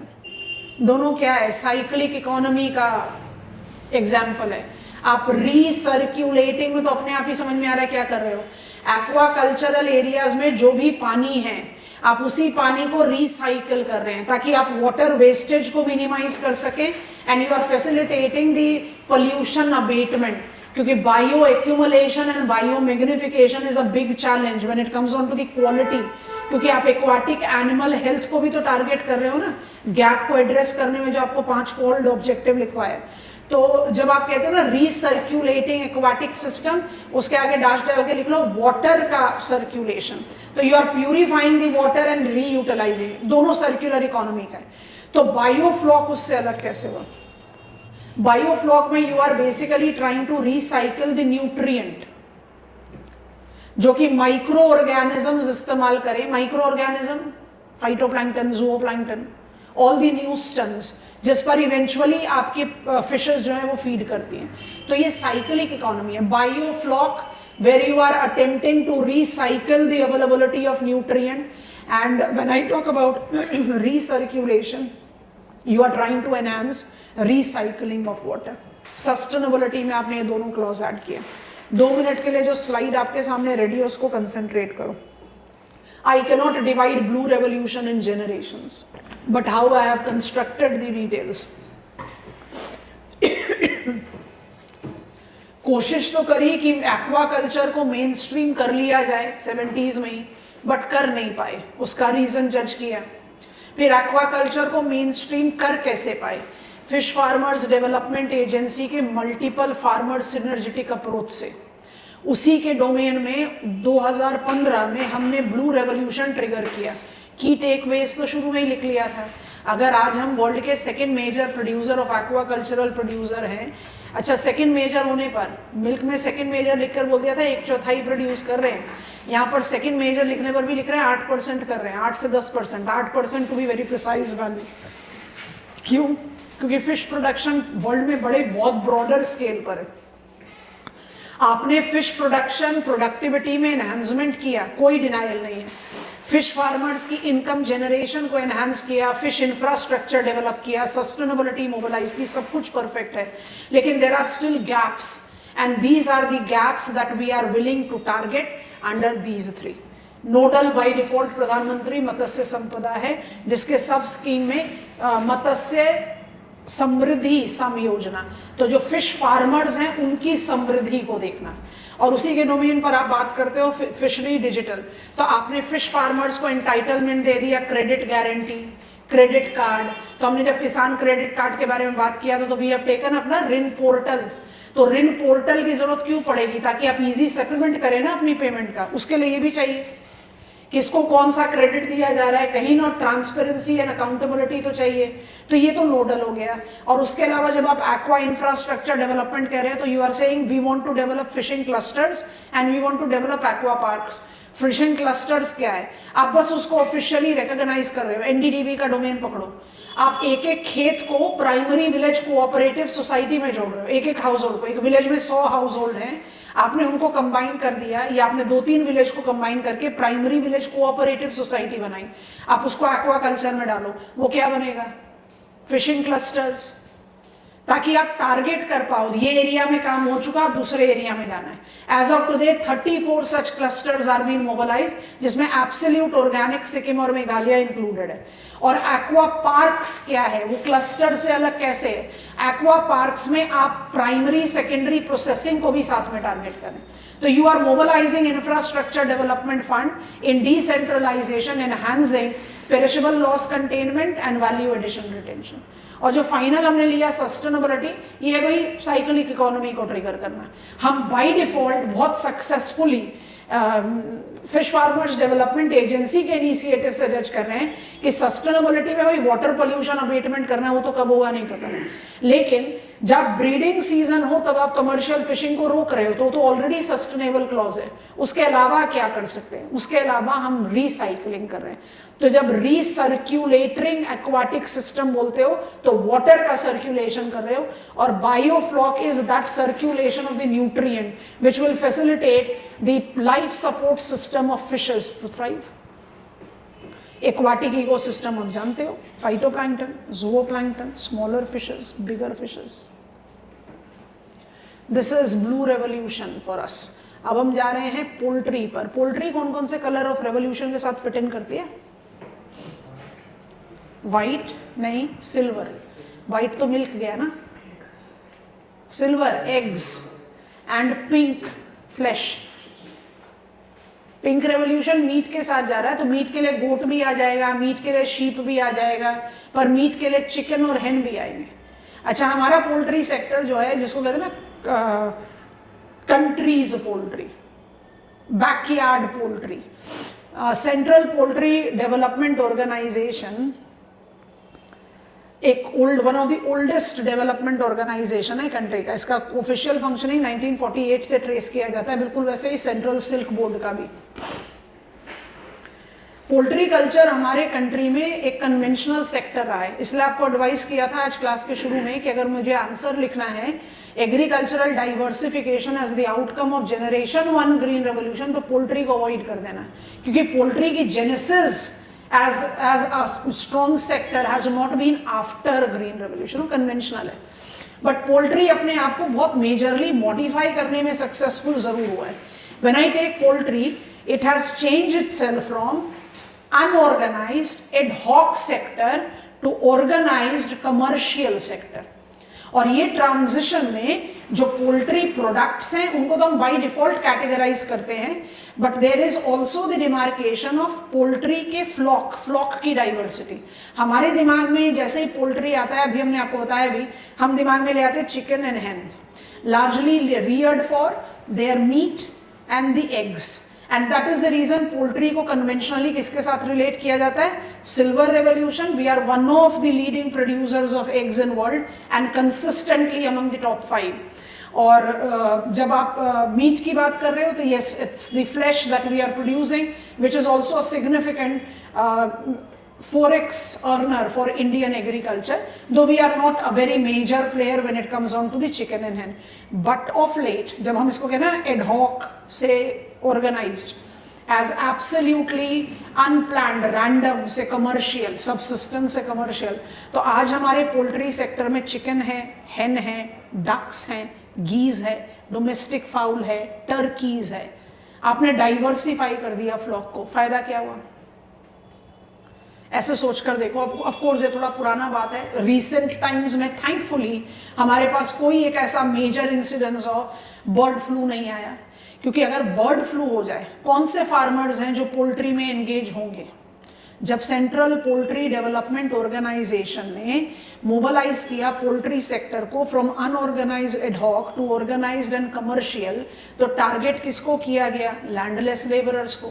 Landless labourers यहाँ पर ज़्यादा easily trigger हो पाए, इस पर नहीं हो पाए क्योंकि मेरा कन्वेंशनल एक्टिविटी नहीं है। पोल्ट्री तो ऑन लैंड एक्टिविटी है, दूसरा ऑन लैंड एक्टिविटी तो मिल्क कल्चर भी है, बट एक बुफेलो और एक काऊ खरीदना वर्सेस चिकन और हेन खरीदना, मेरे ख्याल से मेरे को कुछ समझाने की जरूरत नहीं है। इन्वेस्टमेंट कॉस्ट है मिनिमल, लेबर इंटेंसिव सेक्टर है तो जॉब क्रिएट कर रहा है, तीसरा जो प्रोडक्ट है वो हाई वैल्यूड है, वैल्यू दोनों तरीके से, मॉनेटरीली ऑल्सो हाई वैल्यूड और न्यूट्रिशनली भी ऑल्सो हाई वैल्यूड। यहाँ पर जो इनिशियल इन्वेस्टमेंट कॉस्ट है वो इतना कम है कि आप बहुत आराम से जो सबसे वल्नरेबल फार्मिंग पॉपुलेशन था ना उनको मोबिलाइज कर पाए, तो कर पाए, ठीक है, मोबिलाइज किया। बट अगर एनिमल्स में डिजीज का आउटब्रेक हो तो फिर भी उसको कुछ हद तक कंट्रोल किया जा सकता है, बट अगर बर्ड फ्लू फैले तो आपका सिंपल सोल्यूशन है culling down all the flock. और आप इमेजिन करो उन फार्मर्स को जो यहाँ पर एंगेज्ड हैं, आपने साल 2 साल 3 साल में कुछ पैसा कमाया, पर एक बार अगर बर्ड फ्लू हो गया तो आपका इनकम लेवल जो है वो अंडरग्राउंड हो जाता है, क्योंकि आपको पूरा का पूरा फ्लॉक को कल डाउन करना पड़ेगा, मार देना पड़ेगा, and in that reference it becomes too difficult for you to bounce back.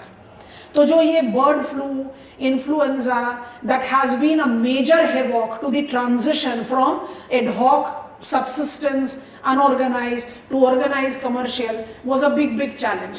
उसी को अवॉइड करने के लिए या उसका जो चैलेंज है उसको कंट्रोल करने के लिए हमने फ्लॉक डाइवर्सिटी बढ़ानी शुरू करी कि एक चिकन हेन है, अगर वहां पर कोई स्प्रेड ऑफ डिजीज हो, जब हम मिक्स्ड फार्मिंग पढ़ रहे थे तो हमने क्या कहा, it protects farmers income, reducing input cost, labour cost सारे साल भर डिफ्यूज होता है, छोड़ो उसको, जो इंपॉर्टेंट पॉइंट है, it safeguards farmers interest against poor price and disease.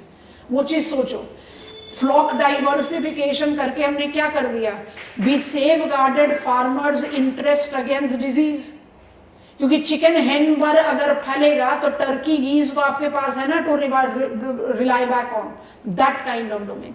And mobilization इतना सॉफ्ट एंड स्ट्रिंग्स वेरिएबल हुआ कि आपने बाई प्रोडक्ट की यूटिलिटी को भी जनरेट किया। सोचो, क्रिकेट के बाद एक सेकेंड इंपॉर्टेंट स्पोर्ट जो काफी मेजरली हाईलाइटेड रहा पिछले कुछ सालों में, हम अभी बस लास्ट ईयर की बात नहीं कर रहे जहां पर we have many more sports that have come in, shuttlers, shuttlecock को इमेजिन कर लो, बस आपको समझ में आ गया हम क्या बोल रहे हैं। By product of the main constituent of poultry sector, chicken and hen, feathers can be a valued by product for the shuttlecock industry. अब आप सोचो, आपके पास डक है, गीज है, डोमेस्टिक फाउल है, तो उनके स्किन को तो आप टैनरीज में भी डाल सकते हैं। So there is mobilization of diversification of byproduct and there is mobilization of flock diversification. That definitely have made our poultry sector immensely grow. And आज की डेट में poultry sector को one of the very strong agri businesses में count किया जाता है. And that is the reason we don't identify it to be any longer. Totally बोलना गलत है. Any longer it is only the country poultry. It has got a commercial poultry tag altogether. Revolution के तौर पर आप इसको इस्तेमाल नहीं करते हो. It has been slow and study that kept on diversifying and enlarging the base of commercial resilience to the most vulnerable population. And we have controlled bird flu like incidents which used to happen very strongly earlier. इसका साफ मतलब है health hygiene feed fodder का ज़्यादा support system है यहाँ पर. Early disease आप जितनी जल्दी रिकॉग्नाइज कर जाओगे. पोल्ट्री सेक्टर में सबसे इंपॉर्टेंट चीज़ है हाइजीन और दूसरी इंपॉर्टेंट सिस्टम है डिजीज को वेरीफाई करना, मतलब पहचान जाना कि ये सिम्टम्स आ रहे हैं, क्योंकि सिम्टम्स को जितनी अर्ली पकड़ेंगे उतनी कम नुकसान होगा, जितना डिले हो जाएगा बहुत मैसिव नुकसान हो जाएगा. So there has been farmers training towards understanding of it. So I don't divide it into generation. I do relate it to silver and pink revolution, but ऐसा कोई revolutionary change इसमें नहीं आया, but it has been one of the very strong, I can say a silent player that has facilitated resilience of the vulnerable farming population of our country. Let us quickly build on, क्योंकि इसी department के अंतर आएगा, तो it's poultry. Poultry के लिए हम थोड़ा सा introduction में livestock लेंगे, क्योंकि syllabus में livestock भी लिखा हुआ है, तो it's good that we are aware of it. तो पोल्ट्री बॉक्स आइटम क्रिएट कर रहे हैं, ठीक है. National live stock mission incorporate multiple constituents as sub missions that includes sheep submission, goat submission, cattle submission and poultry submission में डाल दो. 2014-15 में शुरू हुआ था national live stock mission. Live stock census India में हर 5 साल में आता है.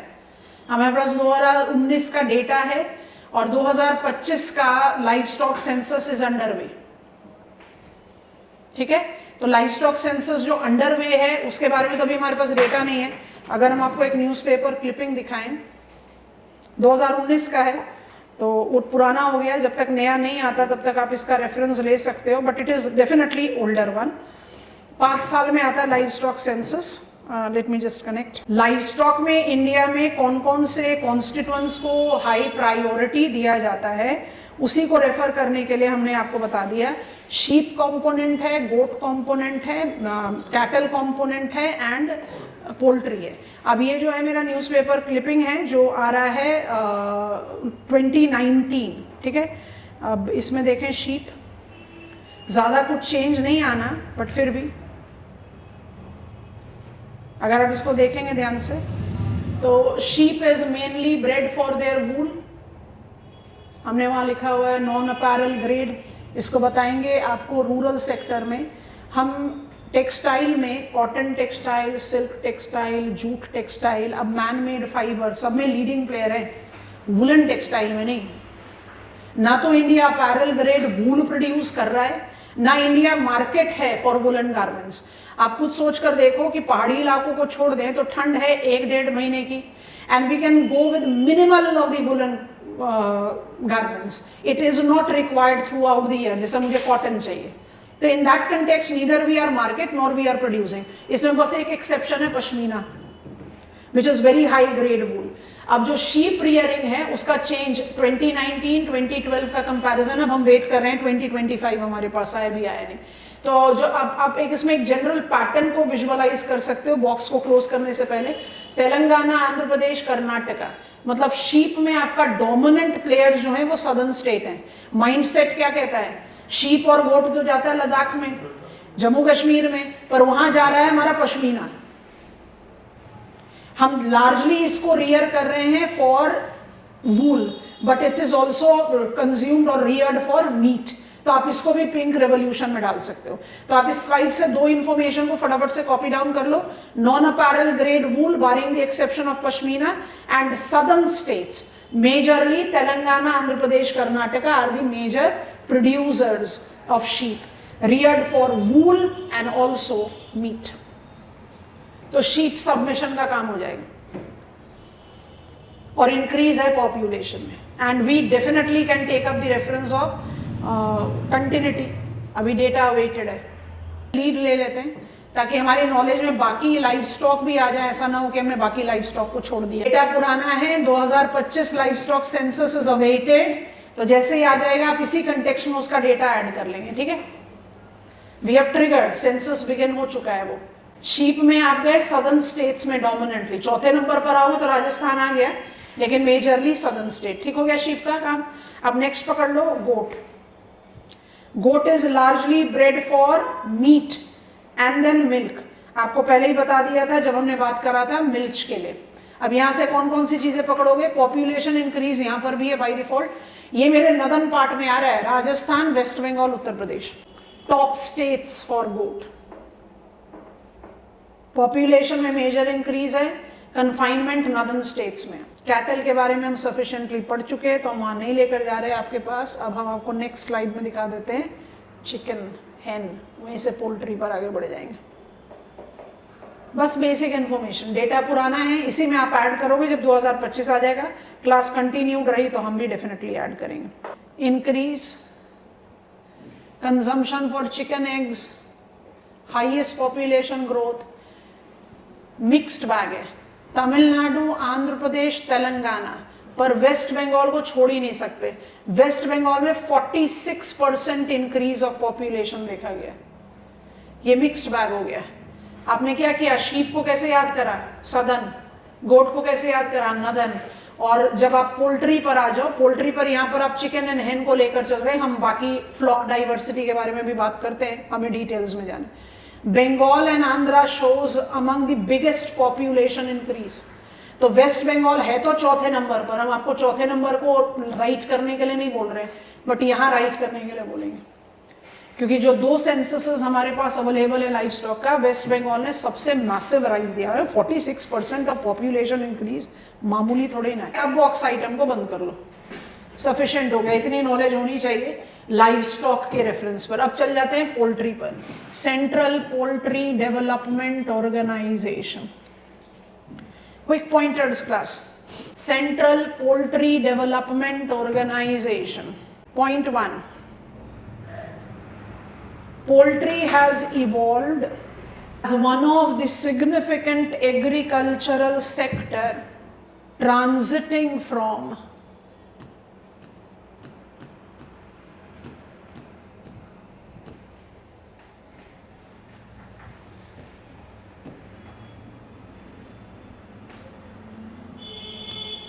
ad hoc unorganized sector of agriculture to commercial organized sector.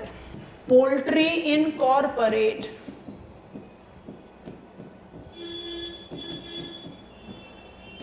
successful flock diversification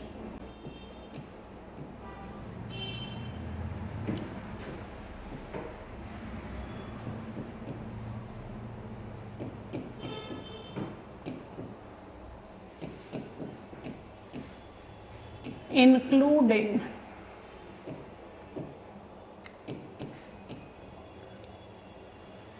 geese, turkeys, domestic fowl, ducks,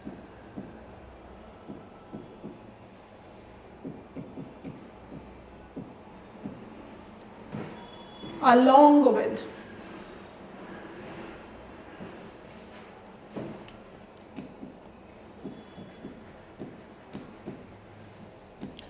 chicken and hen.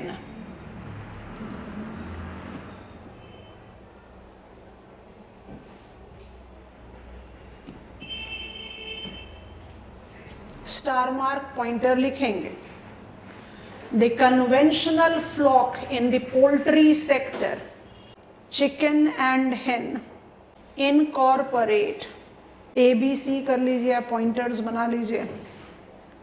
Broiler chicken, underline put a dash,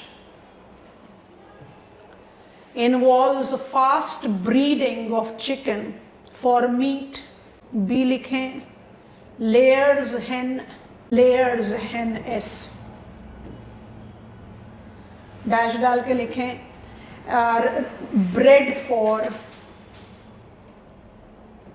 production of eggs involves excessive requirement of calcium to enhance shell quality, दोनों को club करके लिख दो, forms the commercial example of poultry culture। अब बनाइए third pointer, the country poultry traditional family oriented backyard poultry largely reflecting unorganized semi commercial character। समझ में आया? जब आप बार बार कह रहे हो कि central poultry organization, central poultry development organization ने इस सेक्टर को एडहॉक से ऑर्गेनाइज कर दिया, तो ऑर्गेनाइज्ड में आप जब कमर्शियल एज ले रहे हो तो you are now having the commercial poultry farms जहां पर स्पेसिफिक पर्पस के लिए चिकन्स और हेन्स रियर किए जा रहे हैं। लेयर्ड हेन, अच्छा चिकन और हेन में दोनों चीजों को समझो। Chicken is irrespective of gender, hen में you are specifying the gender. दूसरी चीज चिकन और हेन, चिकन यंग, आप 6 से 8 वीक में उसको बेचने के लिए निकाल देते हो। क्यों निकाल देते हो? Because you are actually rearing them, you are breeding them for the meat. And hens को आपको लंबे समय तक रखना पड़ता है because they are by default giving you those eggs, egg production के लिए। और एग प्रोडक्शन के लिए you need to provide them with the high calcium diet, नहीं तो एग्स का शेल इतना वीक होगा कि ट्रांसपोर्टेशन में ही टूट के खत्म होगा। तो जब आप पोल्ट्री सेक्टर के डेवलपमेंट या उसकी डाइवर्सिटी की बात करते हो तो डाइवर्सिटी सिर्फ यहाँ नहीं है कि आपने फ्लॉक की डाइवर्सिटी को एनलार्ज कर दिया, डाइवर्सिटी इधर भी आ गई। ब्रॉयलर चिकन है, लेयर्स हेन है और कंट्री पोल्ट्री है। कंट्री पोल्ट्री को आप बिल्कुल सबसिस्टेंस नहीं बोल सकते क्योंकि पोल्ट्री करा ही जाता कमर्शियल एज के लिए, लेकिन कंट्री पोल्ट्री क्या है? आप अपने फैमिली लेबर के साथ अपने कोर्ट यार्ड में, बैक यार्ड में इसको रियर कर रहे हैं, तो आपका जो प्रोडक्शन पर भी वो छोटे स्केल पर है, तो semi commercial. When I compare them with the broiler and layered chicken, I hope it is comfortable. तो ये मेरा अच्छा इंट्रोडक्शन हो गया पोल्ट्री सेक्टर का।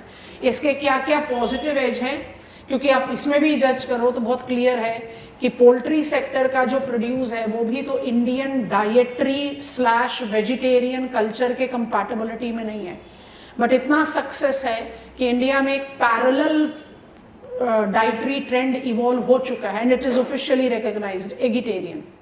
It is something in between, cusp in between, true vegetarian and true non-vegetarian. So there has been the awareness creation and that has facilitated the growth momentum. तो growth momentum के triggers क्या हैं, क्या क्या challenges हैं और presently हम इसमें कौन कौन से programs को apply कर रहे हैं, इस 3 point पर हम इसको cover up करेंगे. And then we'll continue to talk about apiculture and sericulture. Apiculture, sericulture थोड़ा सा fast forward mode में poultry के साथ cover up हो जाएगा. उसके बाद जो है वो थोड़ा सा इंटरलॉकिंग बहुत कंफ्यूजिंग वाले ब्लॉक्स हैं, इसलिए dryland farming, dry farming practices and social forestry with agro forestry with agri silvi pastoral, silvi pastoral culture, आप इनको कैसे डिस्टिंग्विश करते हो, that will take into account tomorrow. चलो आ जाओ जल्दी से मैप मार्किंग पर। हम मार्क कर रहे हैं, अब नॉर्थ वेस्टर्न इंडिया पर आएंगे। हमारे मैप में बहुत बुरी खिचड़ी बनी हुई है बट फिर भी ठीक है। लोकेशन के हिसाब से ना बस इतना ध्यान रखना कि कौन से, हर पास का आपको हाइट नहीं याद होना है, बट हर पास की लोकेशन, और हर पास का लोकेशन माने विच एडमिनिस्ट्रेटिव यूनिट, और दूसरा which mountain region it will be applied to.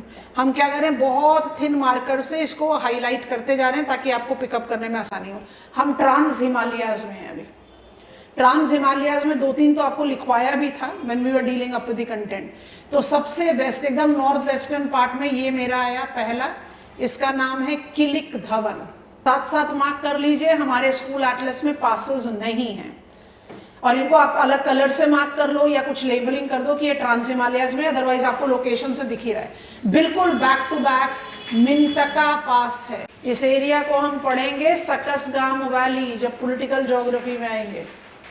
अच्छा, इससे थोड़ा सा डिस्टेंस ट्रैवल करोगे तो ये हमारे कंटेंट बिल्डिंग में काम में आया था, खुंजेराब पास, जिसका दूसरा नाम है पारपिक पास। हमने आपको बताया था यहीं से चाइना पाकिस्तान हाईवे डेवलप किया गया था, जो part and parcel of China Pakistan economic corridor है, खुंजेराब। इसके बिल्कुल बैक साउथ ईस्ट में आप जा रहे हो, इट इज अगहिल पास। ये सब कराकोरम के साथ जा रहे हैं। ट्रांस हिमालयाज भी क्यों बोले, कराकोरम है। लद्दाख जस्कर तो साउथ की तरफ चला गया ना, बहुत आराम से उस तरह से। फिर थोड़ा सा और ईस्ट की तरफ गए, ये मेरा पास है, इसका नाम है Karakoram. And then further towards east you have got pass. अब ये पास जो आ गया, ये आ गया Aksai Chin. So 35,000 square kilometer के एरिया जो चाइनीज पोजेशन में है, इसका नाम है Yanghee Dhawan.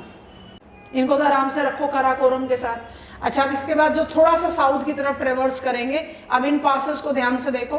This is Lanakla pass, this is Konela pass and this is Changla pass. याद आ गया चांगला पास, गेटवे ऑफ इंडस। तो ये सारे पासेस आपके ट्रांस हिमालयन रेंज के साथ एसोसिएट हो गए। अब थोड़ा सा साउथ की तरफ अलाइन करते हुए अपने आप को अलाइन करते हैं विद ग्रेटर हिमालयाज, हिमाद्री। हिमाद्री में सबसे पहले मार्क करेंगे बुर्जिल पास एंड जोजिला पास, ये दोनों जम्मू एंड कश्मीर में हैं। बारालापचाला एंड शिपकिला पास, ये दोनों हिमाचल प्रदेश में। शिपकिला इज गेटवे ऑफ सब। बारालापचाला किस लिए बताया था, इंपॉर्टेंट है, मनाली लेह रूट। ग्रेटर हिमालयाज का अलाइनमेंट समझ में आ रहा है ना। अब इसके बाद आप पहुंच गए एकदम मोज़ैक इन उत्तराखंड। एक दो नहीं, बड़े सारे पासेस हैं इसमें। We will be selective in marking up some passes. Shipki La से जैसे ही आप उत्तराखंड की बाउंड्री पर पहुंचने शुरू करो, आप सबसे पहले मार्क कर दो माना पास, माना village, Badrinath, last habited village near China India international border. उसके नेबरिंग है नीति पास, और स्ट्रैटेजिकली सबसे इंपॉर्टेंट पास है लीपू लेक पास। लीपू लेक को कहाँ मार्क करना है, जहां तिब्बत, इंडिया और नेपाल का इंटरनेशनल बाउंड्री मैच कर रहा है। Lipulekh goes with Mansarovar pilgrimage, Uttarakhand, ठीक है। And finally with Himachal, middle Himalayas, lesser Himalayas, Pir Panjal pass and Banihal pass. Pir Panjal pass and Banihal pass. Alignment समझ में आ रहा है कि नहीं। ये जाएगा ना आपका, अब हम ब्रॉड कर दे रहे हैं, ये जाएगा ना आपका पीर पंजाल रेंज, फिर आ जाएगा धौलाधर रेंज, उसका काम नहीं है, हटा दो। अच्छा, उसके पहले हमने क्या मार्क करा, हिमाद्री। तो हिमाद्री आपका नंगा पर्वत से एक अनइंटरप्टेड वॉली तो है, और उसके नॉर्थ में चले गए तो क्या बना, उसके नॉर्थ में चले गए तो ट्रांस हिमालयाज बना। तो ये आपका पूरा कराकोरम के साथ जाएगा। फिर आपके पास लद्दाख है, फिर आपके पास जस्कर है। लद्दाख और जस्कर के बीच की बाउंड्री कौन सी नदी बनाती है, कराकोरम और लद्दाख के बीच में श्योक बनाएगी ना, लद्दाख और जस्कर के बीच में इंडस बनाएगी। तो यह आ गया ना आपका चांगला पास। आप अपने माउंटेन के साथ अलाइन कर दो तो नाम आसान हो जाते हैं, यू कैन अंडरस्टैंड कि मुझे उसको काम ठीक हो गया। पासेस का काम यहाँ पर खत्म हो जाता है। सब स्ट्रैटेजिकली इंपॉर्टेंट पासेस हैं, सब हाई माउंटेनस एरिया पर हैं, सबकी हाइट 4000 3500 मीटर से ऊंची है। आपको किसी की भी स्पेसिफिक हाइट याद नहीं रखनी। आपको क्या याद रखना है, अगर वो किसी वजह से न्यूज़ आइटम में रहे तो वो रीज़न बताना पड़ेगा। कुछ एनीथिंग स्पेसिफिक जोग्राफिकली जो हमने हाईलाइट किया वो बताना पड़ेगा जब लिखोगे। अदरवाइज कौन से माउंटेन पर है, एडमिनिस्ट्रेटिवली कौन से ब्लॉक पर पड़ता है, ज्यादा ऐड करना है तो कौन सा क्लाइमेट होगा, कौन सा वेजिटेशन होगा, कौन सा बायोम होगा। कंटेंट बिल्ट आप बहुत आराम से कर सकते हो, प्रोवाइडेड आपको लोकेशन पता है। 1 2 1 2 1 2 करके हम क्या कर रहे हैं, हम ऐड ही तो करते चले जा रहे हैं। This is the location, this will be the physiography, this will be the climate, this will be the biome, this will be soil, this will be human habitation. ऐसे ही तो ऐड करते जा रहे हो, ऐड कर लेंगे। 30 जोग्राफिकल वर्ड में लिखा ही होता है, फिजिकल, इकोनॉमिक, सोशल इंपॉर्टेंस। और अगर वो न्यूज़पेपर में आया तो डेफिनेटली उसको सबसे पहले। Okay, done for today. Will continue with agriculture of India. 2-3 important factual heads हैं, उसको कवर करके फिर कंसोलिडेशन की तरफ बढ़ेंगे। Bye bye for today.